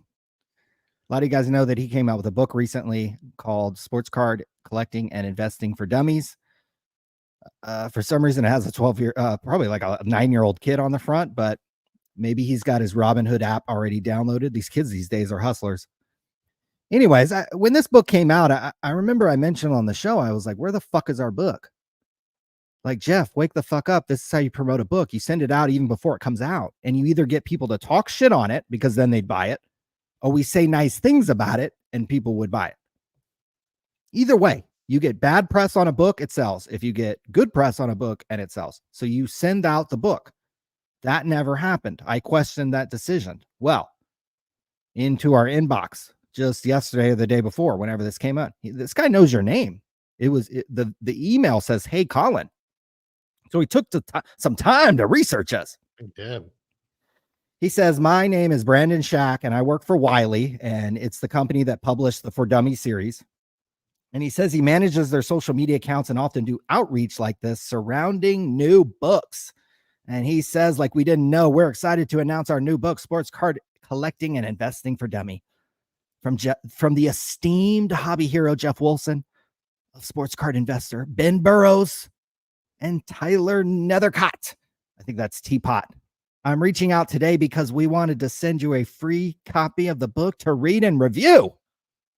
Just let me know your mailing address. Jeff Wilson has our mailing address, and we'll get one sent over for you. We look forward from hearing from you. Thank you, Brandon Shack, Senior Manager, Brand Content. Colin, since this was addressed to you and not me, I feel slighted. What are your thoughts about Jeffrey Wilson and his publisher offering us a free book? Well, yeah. I mean, like you said, Geoff already knows our address. He sent over a 20 some odd page lawsuit. I think it was dated 3 days before Christmas. Sent that over FedEx Express. And for the fans of the show, there will be the first, I don't want to call it merchandise, but first sports card radio product coming to market as soon as next week. So stay tuned. Has something to do with Jeff Wilson. It's not the flip-flops. We're not talking about the flip-flops. Not the flip-flops yet. Okay. That could be next. I think what we should do is just find somebody, some distributor of flip-flops or whatever, order them, send them directly to Christine, and then maybe she can send it to us, and then I can list those things. But we will have our first product at Sports Card Radio. It's very exciting. It is be very unique. I think people will very much enjoy it. Wow. And so it does relate a little bit to this. I mean, I don't know. I don't read books. I don't really read books. I read a lot. But I don't read a lot of books. So even if they sent me a free copy of this, even if I was like wildly interested in it, I personally wouldn't read it. Now, there was a guy, a fan of the show. He wrote a book. Hold on one second. He maybe even has the book. So Jeff Wilson's not, what he's doing is not new. there was this guy, the modern baseball card investor, Jeff Wang. I think he's from Las Vegas. He published this in 2014. So again, years before Card Collector 2 was sucking on the titty of his mom and Jeff Wilson. And long before Jeff Wilson got back in the hobby, this is a great book. This actually has now the information in here in terms of prices and other stuff in here is out of date at this point. But this was a incredibly thorough book about investing in baseball cards way before people were even really thinking about it. Like, he goes into all the prospects. There's like actual he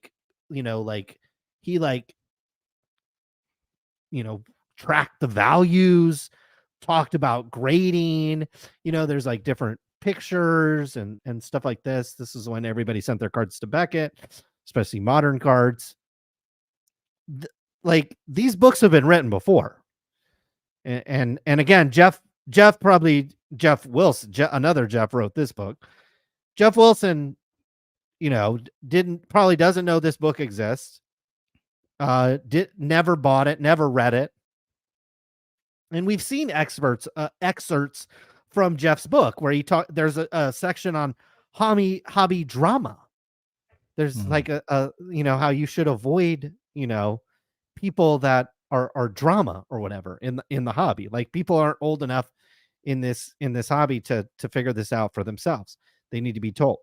So yeah, I don't know. And I what I'm wondering too is, like, what good sports card investments documented has Jeff actually made? You know what I mean? Like, if you're going to be the sports card investor, shouldn't you, like Warren Buffett's the Oracle of Omaha, right, Ryan? We can point to Warren Buffett bought Bank of America at this price. He bought American Express at this price. He bought Chevron at this price. He bought Apple Computer at this point. In fact, I think he's up by like $100 billion on Apple Computer alone. Wow. Like, He sold a chunk. He did sell a chunk, which was probably a good idea. I did too. Like, shouldn't we be able to, and again, this goes back to the hobby. Everybody in this hobby is like, oh, Jeff's good for the hobby. Even what's his name from Burbank Cards was on here. Jeff's great for the hobby. That's like the standard line. Again, that's not what a GOAT would say. That's not what Kobe would say. That's not what like a Michael Jordan, like an alpha male wouldn't say that. A beta male would say that. An alpha male says, okay, so Jeff's good for the hobby. Well, what good sports card investment has he actually made? Can we point to a lot of even? It doesn't, like, look, not every one of his picks has to be great. When you're an investor, you make some bad picks, just like Warren Buffett, just like Carl Icahn, just like any great investor. You've had some misses, but shouldn't we consistently be able to point to, oh, Jeff said this, and it was spot on. I bought, not only was it spot on, but I bought a couple of those cards, and now I'm sitting on this huge gain. Like, shouldn't we be able to point to a lot of Jeff's successes in the sports card world from an investing standpoint? Yeah, I mean, if you're going to write a book on it, shouldn't there actually be some successes that we point to? Shouldn't there be a long litany of history that Jeff Wilson has correctly made predictions in this hobby that were good and worked out? Why doesn't anybody actually care about that or actually ask that question?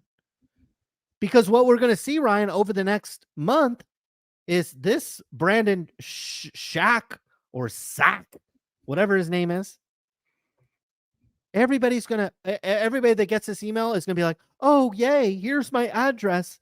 And they're going to get on their YouTube video. Look what I got in the mail, Jeff Wilson's book. And he's never made a successful sports card investment in his life, let alone tech investment. We could talk about his tech investments, but there hasn't been a success there either. What has Jeff Wilson actually been successful at in the sports card world related to investing? I really am struggling to come up with anything that he's actually been successful at. And look, we would be happy to give credit where credit is due. If we could find evidence of countless videos where he was like, buy this, sell this, do that. This is what's going to happen. This is what's not going to happen. And it was accurate. I'd be like, well, hey, maybe the guy does know what he's talking about. But we can't find any evidence of that. Didn't he say the wolf shirt guy brings up a good point? I mean, just recently he said Laura Kana was going to be bigger than Pokemon. You can't hold Geoff accountable in this industry, because then you've got the Mario Alejandros and you've got the people basically wagging your finger and be like, it's your fault. It's your fault. You shouldn't even listen to Geoff.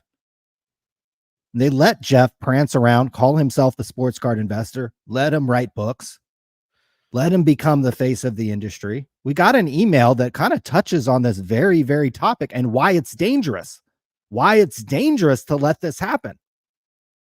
If you care about the hobby, if you're like me, if you're like Kevin Isaacson and you don't give a fuck, you're just going to go watch baseball. You're going to go try to bang chicks. You're going to go whatever, go do drugs. You don't care. But I get the sense there's a lot of people who live and die by this industry and care about these cards and care about the decisions that are made. Let me tell you the problem in this industry. Here's an email, podcast collector getting out of the hobby. I blanked out his name just to kind of protect the innocent here. He says, hey guys, longtime listener. I thought I'd share that I am a collector getting out of the hobby. I fell into the trap when re-entering the hobby. Geoff, Mojo, and all the clowns.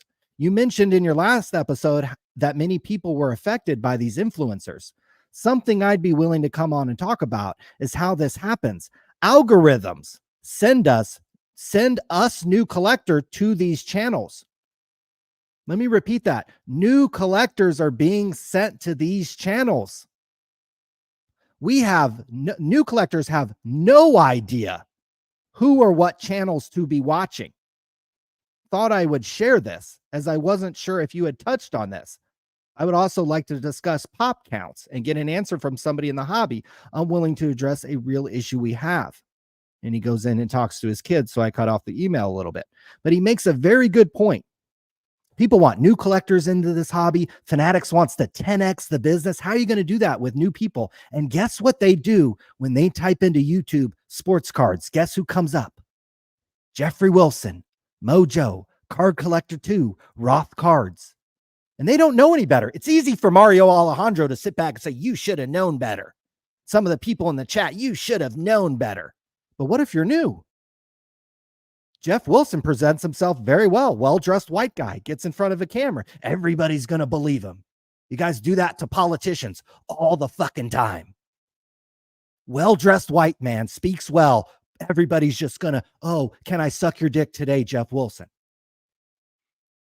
This is who you're sent to. And then you're either sent to Geoff or you're sent to these kids who 10 years ago, when I was taking video at the National, Card Collector 2, Roth Cards, Mojo, they were literally in diaper sucking on their mom's fucking titty. So they don't know fucking shit. Ask Card Collector 2 what Card World TV was. Ask him. Ask Mojo what Card World TV was. Ask him to explain it. Ask him who Sandeep Dua was. Ask him why Beckett has collapsed. These guys have no fucking clue. So this is part of the problem with the industry. You have a bunch of brain dead fucking influencers who don't know jack shit what they're talking about. Geoff is lucky that he's white, he's older, he's well dressed, and he speaks well. So people are going to fucking bend over backwards to believe him. But this is who you get sent to. I think there's a very much a need in the sports card space, and we're not the ones to do it, to make G-rated content. Very dumbed down G-rated content. We're not going to do it. I'm not going to do it. I'm too old. I've put up 2,000 articles on Sports Card Radio that are basically G fucking rated. Not my interest, but there needs to be a lot more people, and there's a need for it. because there are new people coming into this hobby and who are fed into this hobby a lot of times by the marketing spend, either by Fanatics or some other marketing spend. And they see a Facebook ad, they see an Instagram post, they see something that influences them. Hey, these cards are worth something. Oh, I had no idea this fucking Michael Jordan card. I had that card. It's $3,000. Wait, what? What's that holder it's in? Then you start going down the rabbit hole and you don't know who to trust. Then if you so much as say say a bad word about Geoff or Mojo, other influencers in the space come and attack you. That's happened to us countless times. We try to hold Geoff accountable, hold Mojo accountable, hold some of these guys accountable just in the slightest way. And we're called pieces of shit. Because heaven forbid I was at the National 10 years ago when you guys were sucking on your mommy's titty. Before Jeff Wilson told you to buy Will Greer cards. I was at this Crickets fucking pavilion. So what do you think about collectors, especially new ones, being fed to Geoff, being fed to some of these young kids?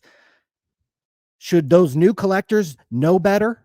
Like Mario Alejandro says, and some of these other people say that they should know better, even if they're new? Well, look, it's similar to like a child being victimized. We don't look at the child and say, you should have known better. You should have known better. I mean, maybe the child could have been educated maybe a little bit more, but we're not holding the drug dealer or the child molester. We're not holding them to any kind of standard either. Like, we need to start holding the people in this hobby to a higher standard. If you call yourself the sports card investor, you should probably have some sports card investments that actually did well. And if you don't, you're just a complete fraud, and you should be called a fraud. And it's okay to call those people frauds because they are frauds. Just like a drug dealer on the corner is a criminal and should go to jail. We shouldn't just say, oh, kids should know better. Kids should know better, man. It's a joke.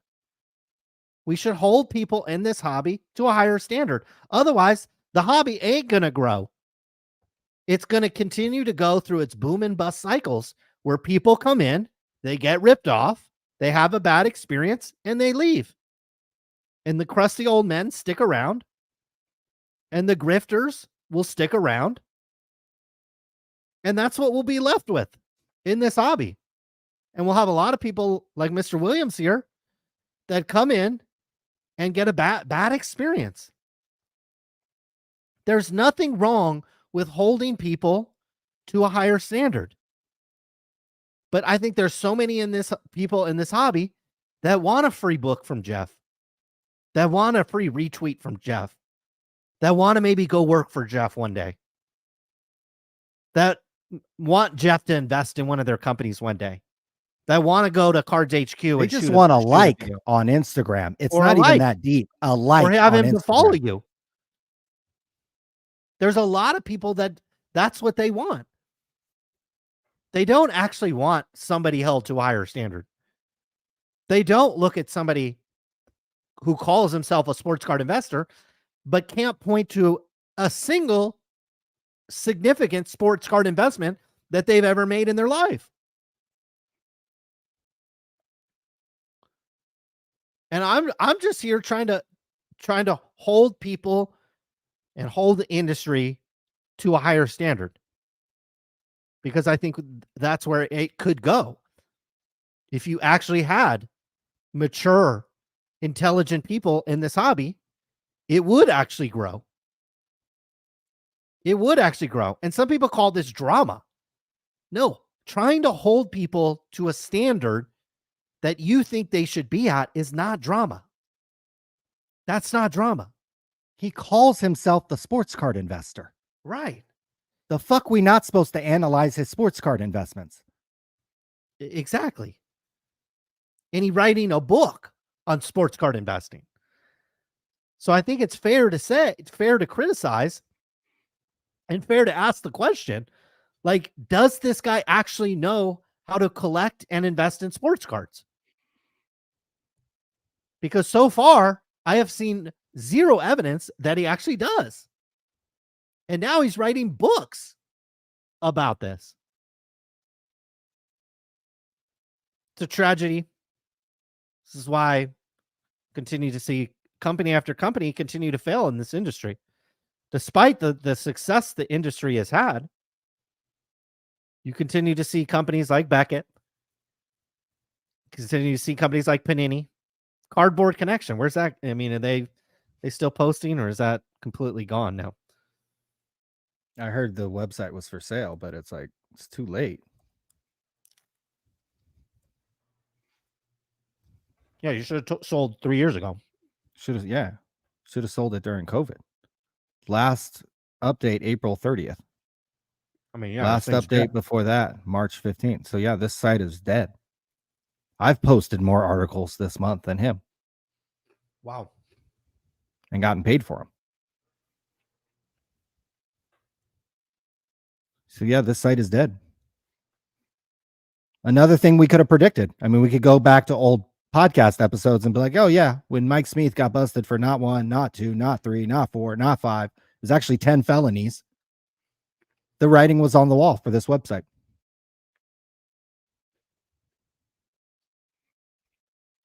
But I thought it was interesting that, one, they want to send us a fucking book. You have our address. Just send the book. And two, there's a large disconnect. People who've been in the hobby, maybe even longer than I have, maybe we're at this national 10 years ago as well. There's a disconnect there. They think people can just come into this hobby and see right through Geoff Wilson and see right through Roth cards and Card Collector too. They can't.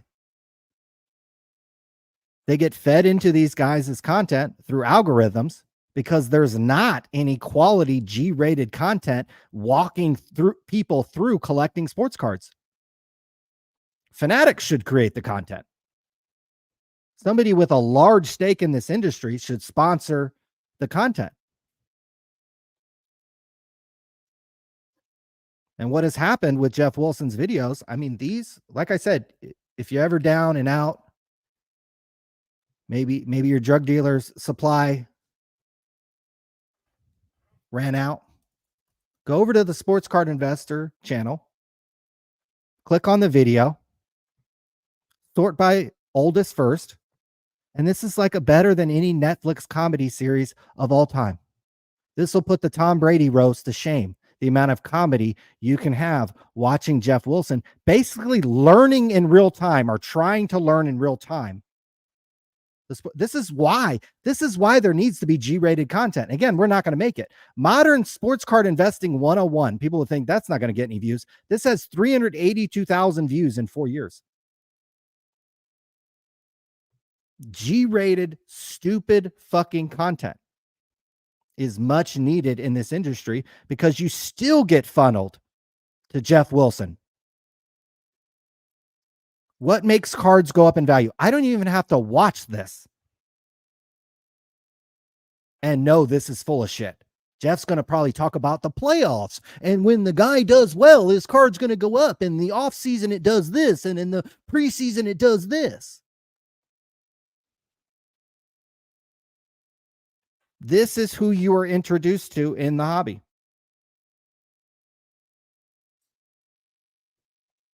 And I don't think people who have been around this hobby realize it. That a majority of the new people, they get funneled to people who have no fucking clue what they're talking about. Or they get fed down the gambling trap. The breaks, the whatnots, the Fanatics lives.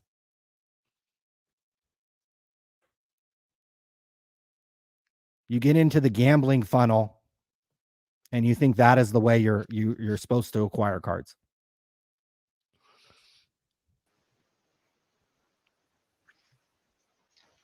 Who do we got? John Anthony, what do we got? You guys remember when Geoff Wilson had that special service for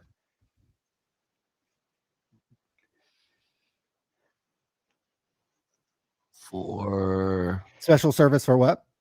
for specific investors that you would buy into monthly through his website, and he would give you his special picks. Correct. Yes. At one point, he was selling picks. I don't think he likes to talk about that anymore, but No, I think that is the first time where I realized he was full of shit. I watched his videos from his first when he had that kind of white closet in the background and he was building up his little studio in his house. It was easy to fall into the trap. It was easy to fall along with him and go with him. He seemed like someone, a lot of people were coming back into the market at that time and folks didn't really know where to start. So a lot of folks like myself were learning together and trying to learn little by little. And here he was, a decent face, decent name, sounded good, right? Copied the Profit by Marcus Lemonis background music with his, tech investor by day, sports card investor by night, BS. But once he started giving out picks, that's when I knew he was full of baloney. And he marketed it to higher end sales professionals, investors, lawyers, folks who made well into the six figures. And I'm really, really, really surprised that nobody filed a lawsuit against him for his bad advice and his dumping of cards, because it was very evident that's what was going on. So I think that's funny that nobody really talks about that anymore. And those videos are now deleted and that service is off his website, because that's something that's real, real, real bad look on his image. You're absolutely right. And if you go to the Wayback Machine, you can actually see. I remember I did a video. This was maybe a year or two ago, where I pulled up the Wayback Machine, and yeah, he charged for picks. And I think really the grift went is he would have paying subscribers. They would basically talk about the cards that he's going to pimp next week on a free YouTube video. And so everybody would buy up the Tyler Hero cards or whatever cards at the time, John Morant or Zion Williamson or Lonzo Ball or whoever. They would all go and buy the cards because they're paying $49 a month for the advice. They would all go buy the cards. And then the next week, Geoff would get on his public YouTube channel and then go pump those cards. And that was the grift. That was the grift. And that's, I mean, we don't necessarily have to have a long discussion on it, but that's as illegal as it gets. I don't care if it's the stock market. I don't care if it's gold or silver. I don't care what it is. That is the definition of a pump and dump. Once we started talking about pump and dump, that's when the lawsuit came really fast with Geoff.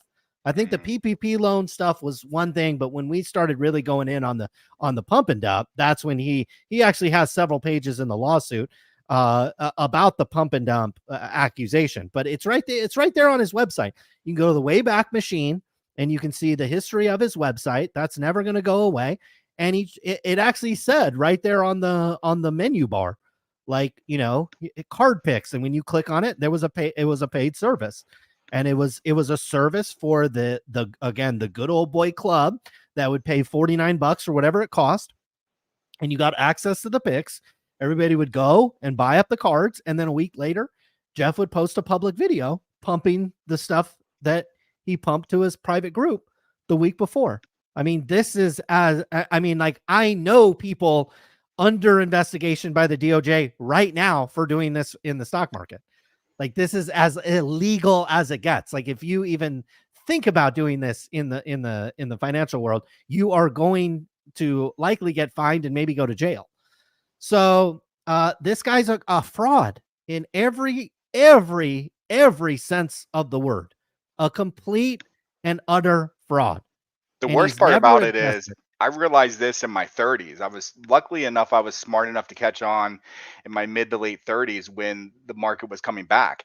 But when you have these 18, 19, 20, 25-year-old kids who this is what they have access to, and all the afterpays and the pay in fours and the Facebook pay laters, these kids who are only making $30,000 a year have no business spending $1,000 or $1,500 on a PSA 10 sports card. And I think they're over leveraging themselves. They're learning bad financial advice, trying to keep up with these big boys like Card Collector 2 and Mojo. And I think it's just has all bad written all over it. I agree. And it's again, it's unfortunate that there's other people in this hobby that want to point the finger to the new collector, the person just getting back in, the person that's still trying to educate themselves. It's almost like somebody trying to go to college and they can't pass the bar exam or they can't pass the PhD exam or whatever, and we laugh at them. They're still trying to go through the education process. They're still trying to trying to figure out this hobby, whether they were in it before or they're brand new in their 20s. They're still trying to figure this out. And here's a guy providing information that's not only inaccurate, but in some cases is actually fraudulent in the manner that is being delivered. And it's supposed to be the new person and the new collector that we point the finger at and who's at fault. And I just think it's an absolute joke. If Jeff Wilson was actually a man, he would actually take responsibility for some of this, actually address it at some point, admit to making some mistakes, and work to try to make things better. But instead, he doubles down and writes a book that's going to have the same garbage in it as his early videos did. And it's unfortunate. It is where the hobby is today. And again, if you call it out, it's drama. You got a tinfoil hat, and you know, you're just trying to start trouble, get clicks and get views. And this time, if we wanted to get clicks and views, we'd put up this G-rated content and just suck the dick of the hobby.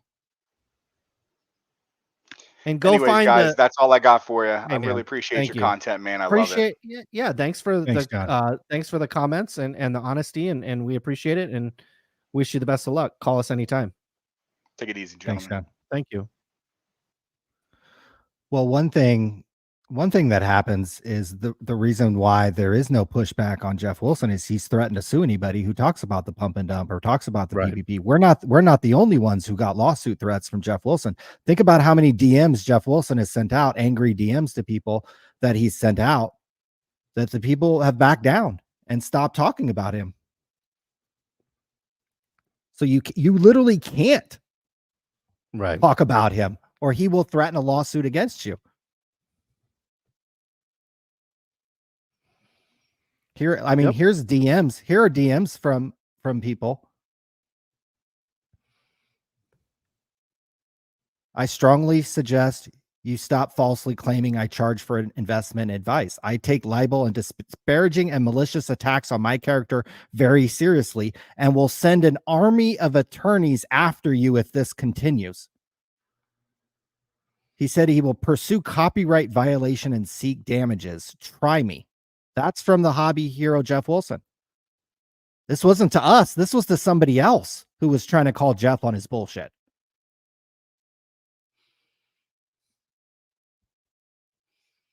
Yep. Here he is. Yep. Watch yourself. You're entering libel territory here. I've never scammed anyone. I've never done anything remotely illegal, even in other markets. That's not true. That's actually not true, because remember his mask? His mask company got trademark violation. That's why it had to shut down. Yep. So that actually wasn't a true statement. Here he is coming after Run Good Life. Pump and dump, So you're suggesting I sold select boxes after putting that video out. Let's hear your false claim here so I can sue the hell out of you. These are all statements that don't involve us. So imagine how many people Jeff Wilson has bullied. Right. By just trying to talk about his sports card investment. The guy calls himself sports card investors. Other people have tried to talk about investments, and this is what you get. Let's hear your false claims here so I can sue the hell out of you. Let me send my army of attorneys after you if this continues. I will pursue you and seek copyright violation and seek damages. Try me. So you're absolutely right. This is all before the videos we made about Jeff Wilson. This is all way before. We were monitoring this guy. I was looking at what he was saying. I was lining up the scope, ready to fucking fire my own gun at this motherfucker. Because I saw how he treated other people. He was trying to bully other people. And that shit pissed me off, and it still fucking does. And people clock in and defend him now. And actually point the finger at people like Christine, point the finger at new collectors, point the finger at like the guy that emailed us, the guy that was on the show. They want to point the finger at them. That they should know better. That they should be big boys and big girls. Well, what is this language and what is this stuff that Jeff Wilson is saying to people? Is this professional? Is this is this the person that is again viewed as a leader in this hobby? This is the kind of behavior that we should have. Is this drama? This is the real Jeff Wilson. This is the real. These texts are the real Jeff. These are the real Jeff Wilson. You guys have all bought into the politician Jeff Wilson, the well-dressed white man who speaks well in front of a camera. You guys have all bought into that. Whereas this is the real Jeff Wilson right here. Let's hear your false claims so I can sue the hell out of you. That's the real Jeff Wilson. We tapped into that. We're also not intimidated by any of these guys. We've been threatened to be sued how many times, Colin? Not once, not twice, not 3 times, not 4 times. Everybody in this industry is practically threatened to sue us. So we're not intimidated at all by this motherfucker. In fact, we'd love to go into a courtroom and show the times he's charged for picks and go over the legalities of that. We would absolutely love to do that.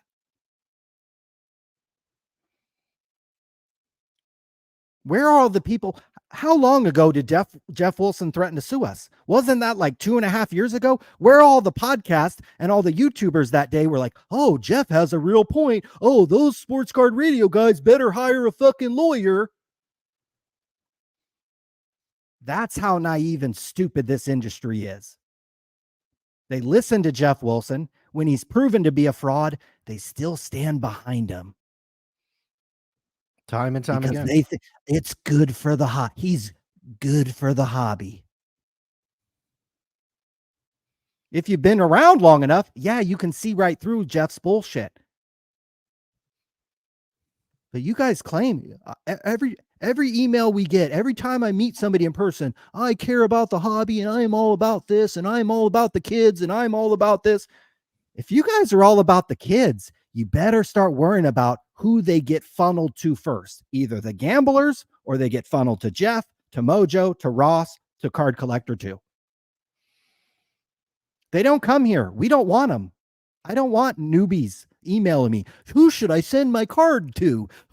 How much is my 1990 Thomas is worth?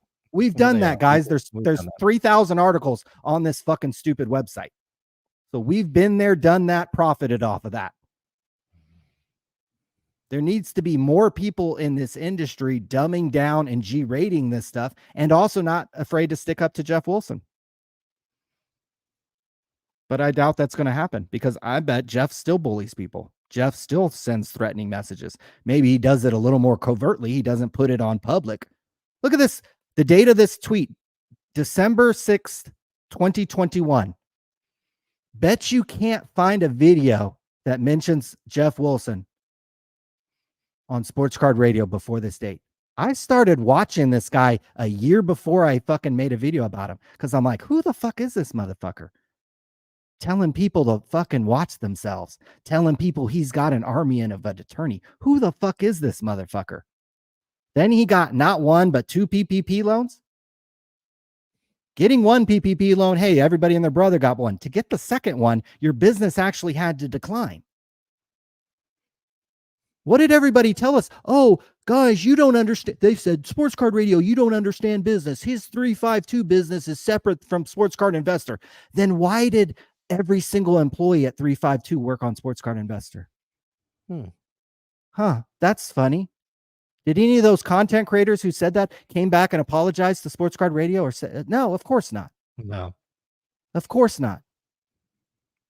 So I bet that's why every time we put the chat link out, none of these influencers who just fucking chirp, chirp, chirp, chirp, chirp, they never call in. They never call in. Wonder why. So I didn't expect that we were going to tee. You guys want to know who is shouting out in this video? How about Mason Rudolph? $10 cards that could be $100. He's talking about Mason Rudolph, guys, right there. Drew Brees for 30. Oh, here's Josh Rosen. Josh Rosen. Oh man. It looks like he talks about Mason Rudolph, Drew Brees, and Josh Rosen. It's quality advice from the sports card investor. But this is who people are funneled to. Especially new people. Especially new people still watch this stuff. Luca, buy, sell, or hold. What do you think he told people to do? Oh my 4 years God. ago. What do you think he told people to do? You think he told people to sell?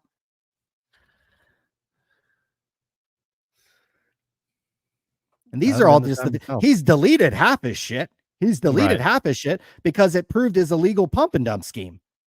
Because he talked about selling picks. He made worse investment advice than telling you Will Greer was 4x better investment than Kyler Murray. How to navigate baseball's offseason. I mean, look at this riveting fucking content.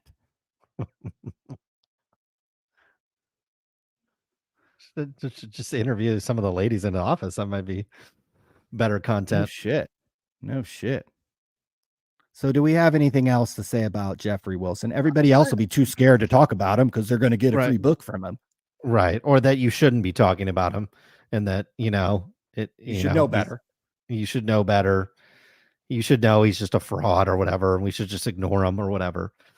No. Yeah. I mean, we will, again, to tease our own thing. We will have merchandise at Sports Card Radio very much in the topic that we had.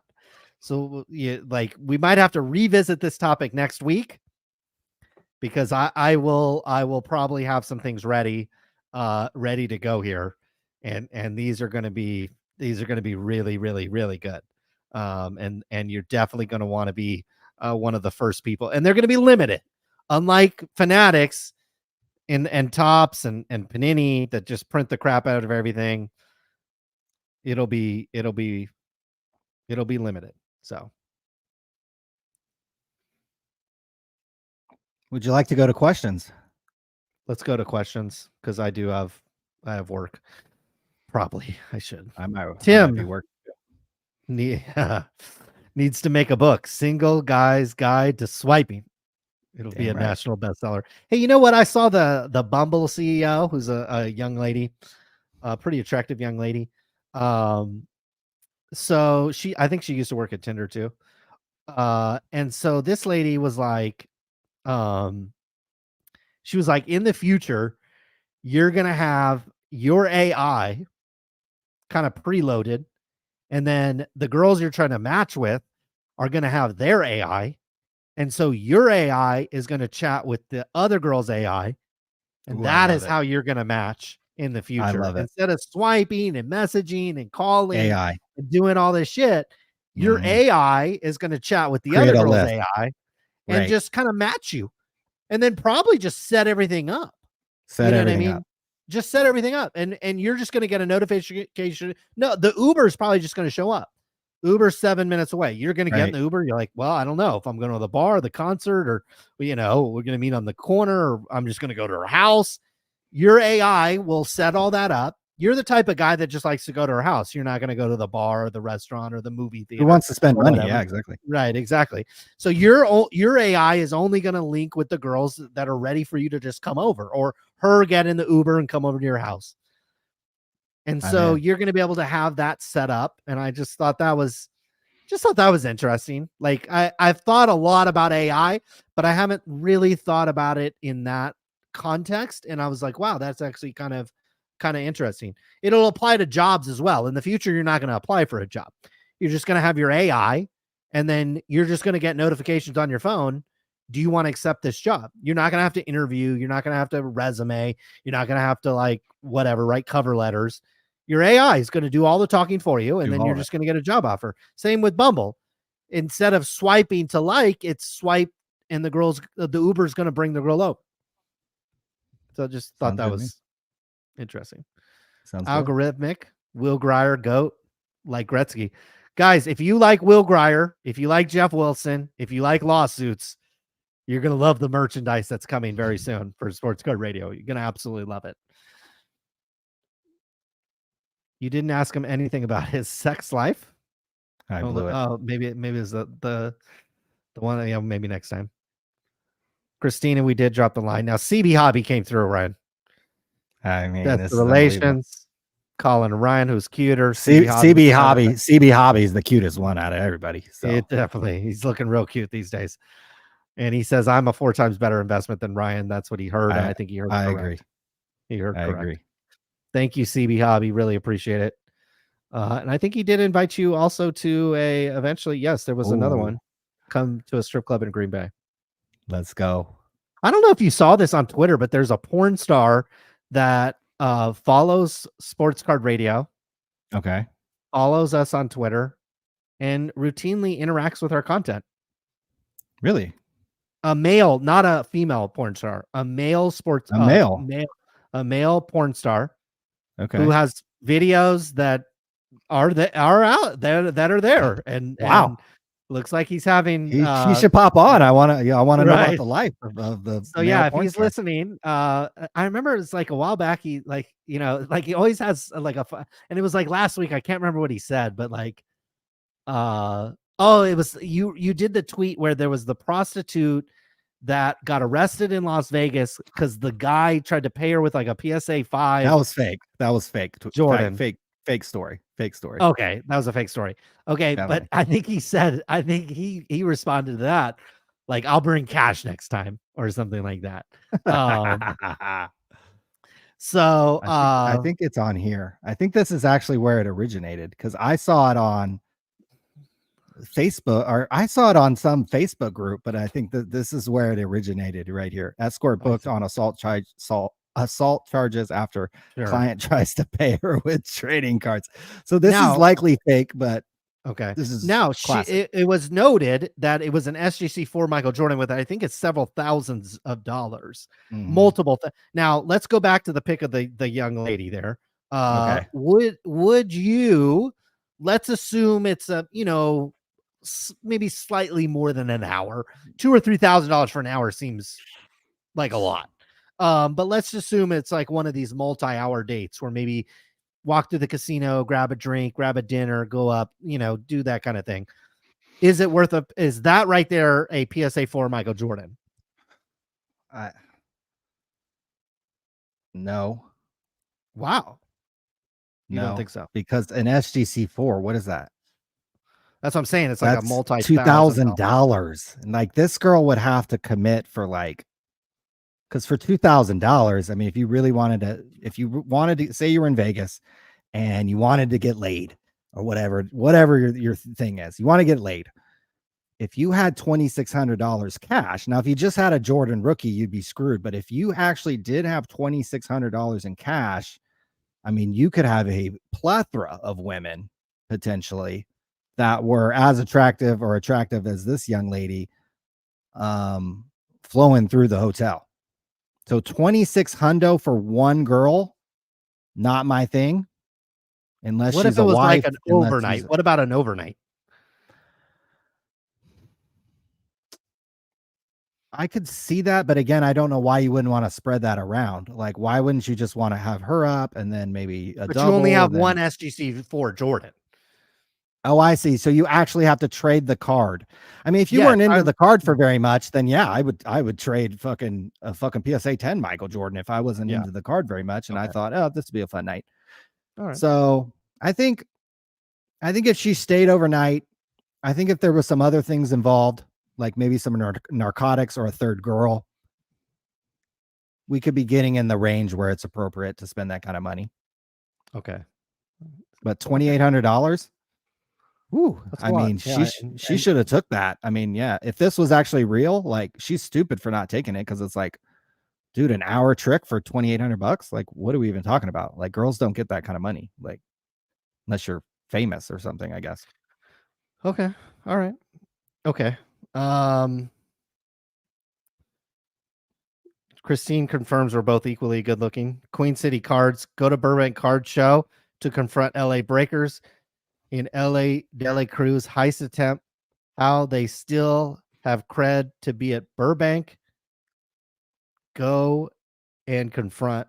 I am in New York. Yeah, we're going to this 97 days. I think it's the week after the Fanatics event, right?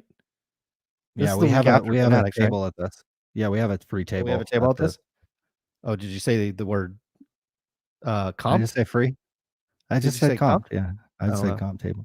Oh wow. Yeah. Okay. Well, maybe don't say that too loud because I bet people pay a lot for their tables at these I things. like to be upfront. Now, hey, for this one, I paid $250 for the True Sports Card Show. I paid Yeah. $250 for the table.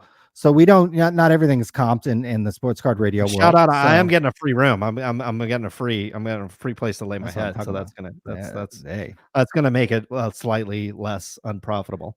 that'll be profitable.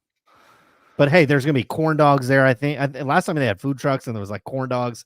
I'm gonna gain like 18 I had a pounds lot of when I'm fun. there. Yeah, I had a lot of I'm fun going there to at have this fun. I ain't going there to make money. Yeah, like I don't want to like talk down the event. I'm having fun. My kids are gonna come up. We're gonna walk around. We'll look at Pokemon cards. Dude, There was a Dennis DJ last Rodman. time. Dennis Rodman and Johnny Manziel are an Manziel. hour apart Ooh, on Saturday. Jesus. I know. Dude, Actually, they're back to back, 1 to 2, 2 to 3. they're So back to back. I mean, I'm gonna see what Johnny's trying to get into because Johnny wants to go get into something, then we gonna get into something. You might look like I'm that flying girl up. on the Hey, you guys should come down here. Tell them, hey, if you want to go to SoCal and get it in. We might just go to Vegas. That's true. Thecarddeal.com. When is Christine's time slot? Nothing else matters here. Well, proud to announce she did come on. And she delivered, I think. I grilled her about the dating life just because I'm curious. It's very rare that we get a female on, and I think it's nice to get the perspective of a female. What does she think? What kind of guy is she's interested in? Sure. I think it's useful information.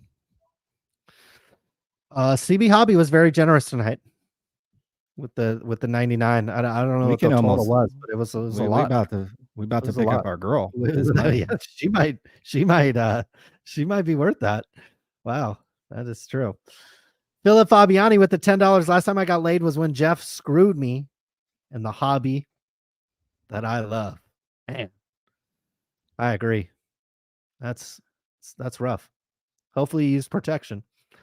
David Snyder with the $9.99. David Snyder, when are you visiting Dallas? Soon, hopefully.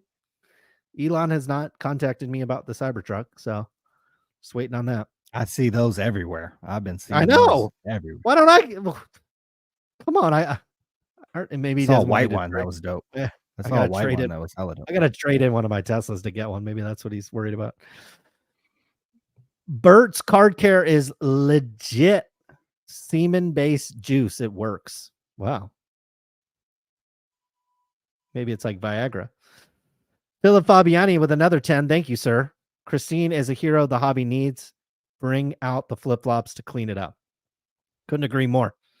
Maybe we'll bring some flip-flops and some trash bags to the Fanatics event and just clean this hobby up. Show up in like trash waste management outfits or whatever. Jason Moran, $2. Christine looks like she keeps it, keeps it full. I don't know. I wouldn't know. Christine, buy from me Auction Ninja. So Queen City cards instead of buying some of these on eBay. So looking to do that. Thank you. There it is. Philip Fabiani with another 10. Very generous tonight. Screw this dating discussion. I want Christine doing a live reading of Geoff's new book. Well, maybe Christine, we'll do the, what is there, like audiobooks or whatever? Maybe we could get Christine to do the audiobook and that would give us a review. That's a great idea. That's a great idea. Put that on the channel. 3 hours of Christine reading sports card collecting, investing dummies. Of course, you know what Geoff would do, Ryan? He would hit her with a copyright because she's reading the book for word for word on a YouTube channel. So right. Hit her. He'll send the army of attorneys after her. Right. Exactly. Yeah. How would Christine fix our economy? Serious question. Oh, I don't know. I don't know her politics. Yeah. Next time we'll see what she says. Christine, thong or granny panties? It's a good question. Ooh. Ryan, what do you think? It depends if she's going out as the flight attendant. She's got the thong on. If she's trying to meet a man who's going to not only open the door when she enters the car, but also exits the car, she might be in granny panties because she assumes, hey, she's getting it anyways. So I don't know. I got no I mean, I think when we were in high school, the thong was, you kind of had to have the thong on, but now, the granny panties are kind of like coming back. kind of in. Yeah, it's kind of in. Make super producer Tim get his cut. We are watching. Okay, we'll make sure. We'll hand out. Maybe we'll just hand it out in cash or something.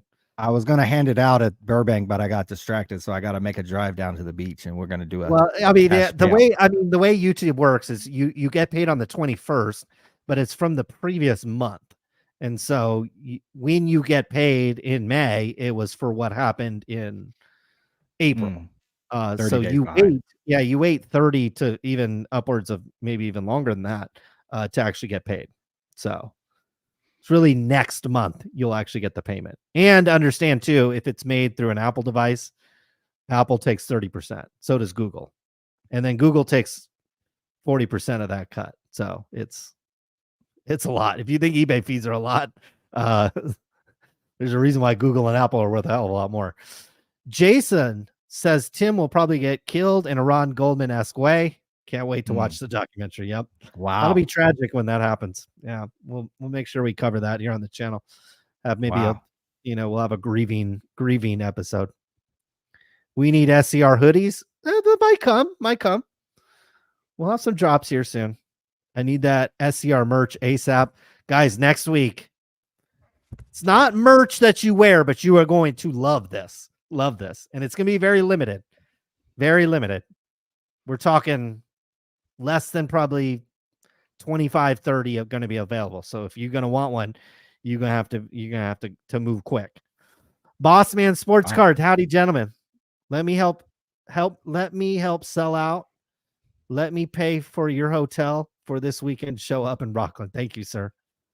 I will. Boss Man Sports. Yeah, I know this guy. Hey, if you're up there, I got a free room now, so I don't need a hotel unless well, my wife might be watching, so we won't say that. But I'd love to help you sell out your table. And I might even buy some of it.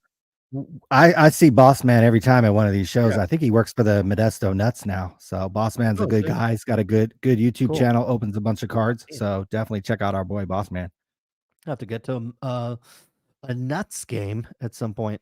My kids would love that. Thecarddeal.com. SCR, find Geoff opening 86 football box on his channel.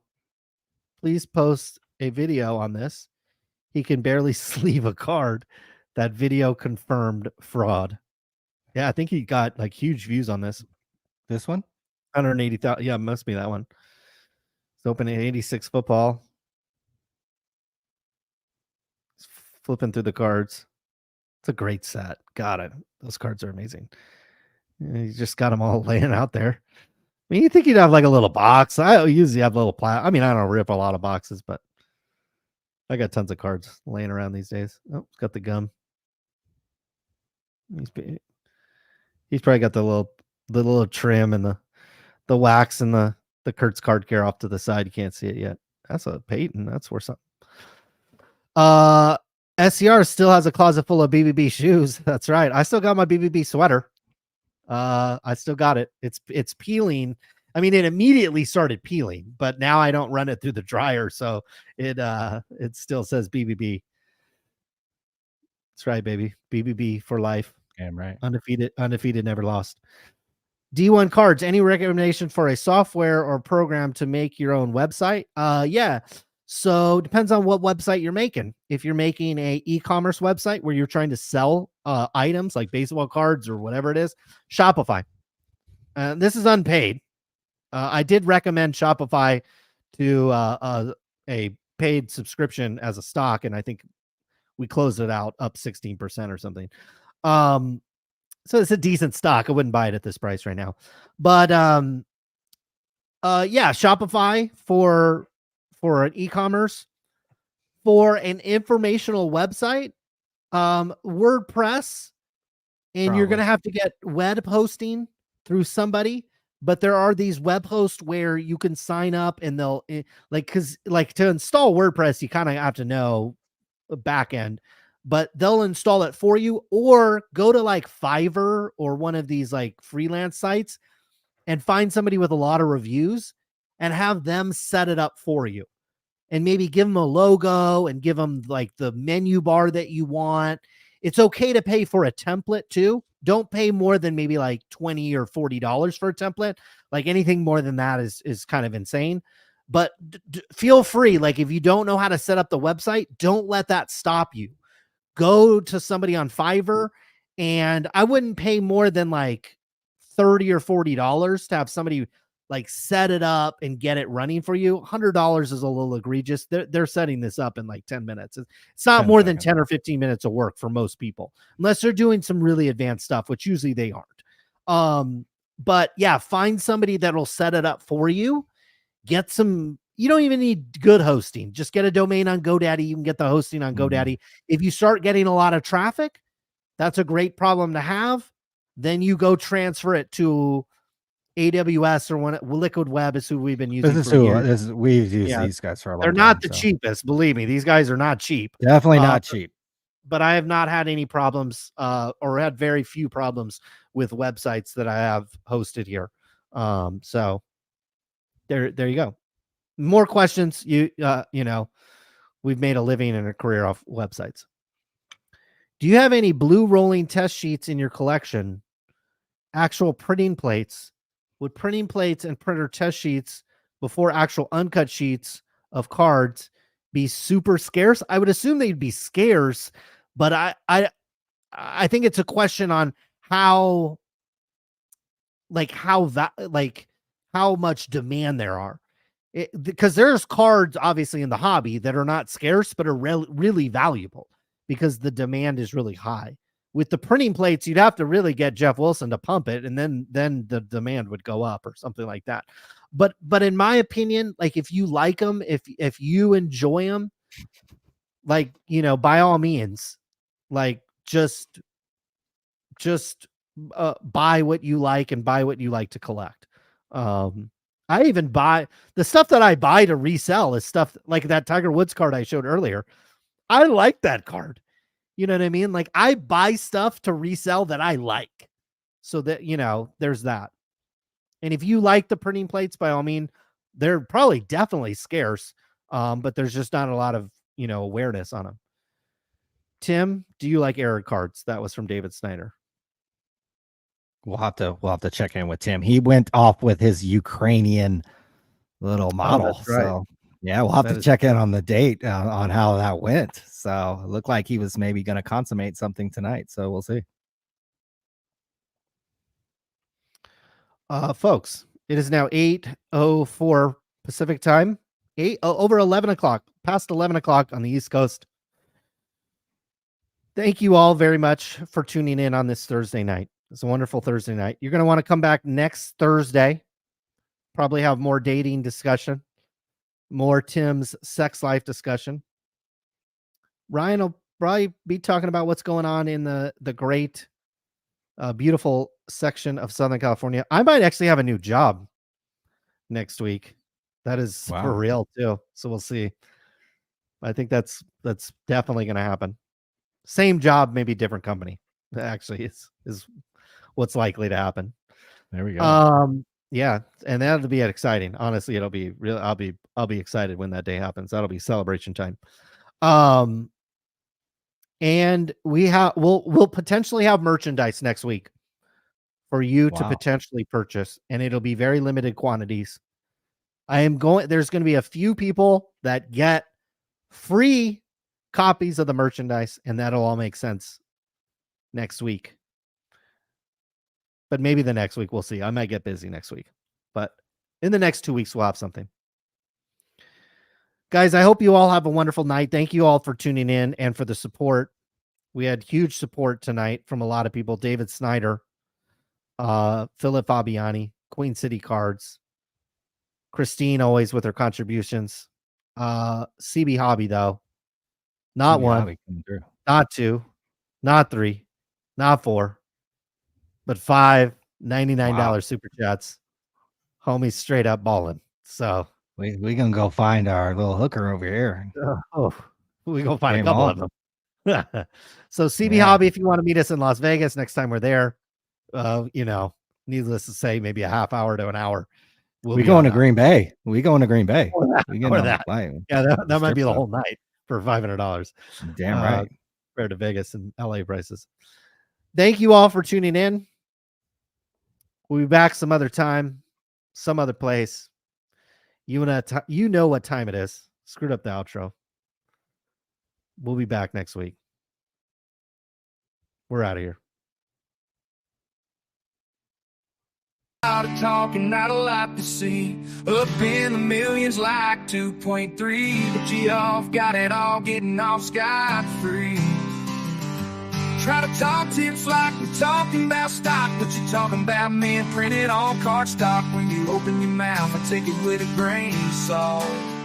Cause the market's down and you're found. It's all false. You ruin the hobby I love with the bullshit. Jeff Wilson. You ruin the hobby I love with your bullshit. Jeff Wilson. Did you dip me out? I think you dipped you out. What you talking about? I don't think you did. Yeah, it's just saying shit like a Geo means, like it's wholesale thing with the mid-teens. Taking money from the people that pay. Most of them are broke, but that's okay. He's getting money, even better tax-free. Loving all stimulus, the PPP. You ruin the hobby I love with your bullshit, Jeff Wilson. Jeff Wilson. You ruin the hobby I love with your bullshit, Jeff Wilson. Jeff Wilson. Jeff Wilson. Jeff Wilson. Jeff Wilson.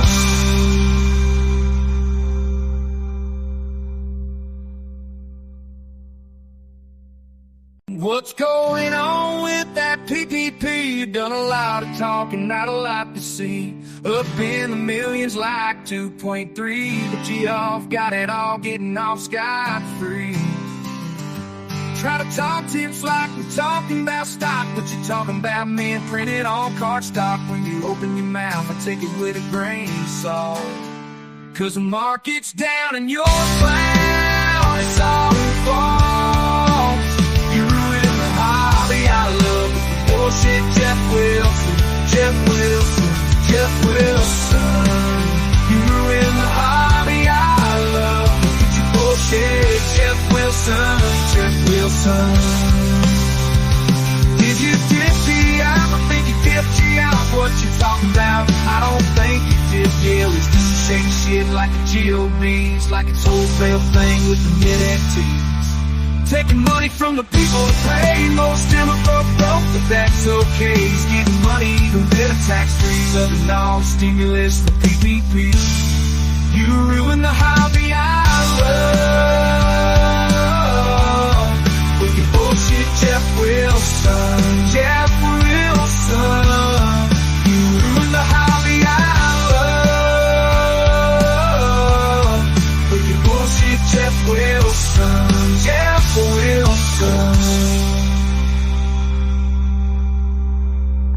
Jeff Wilson. Jeff Wilson.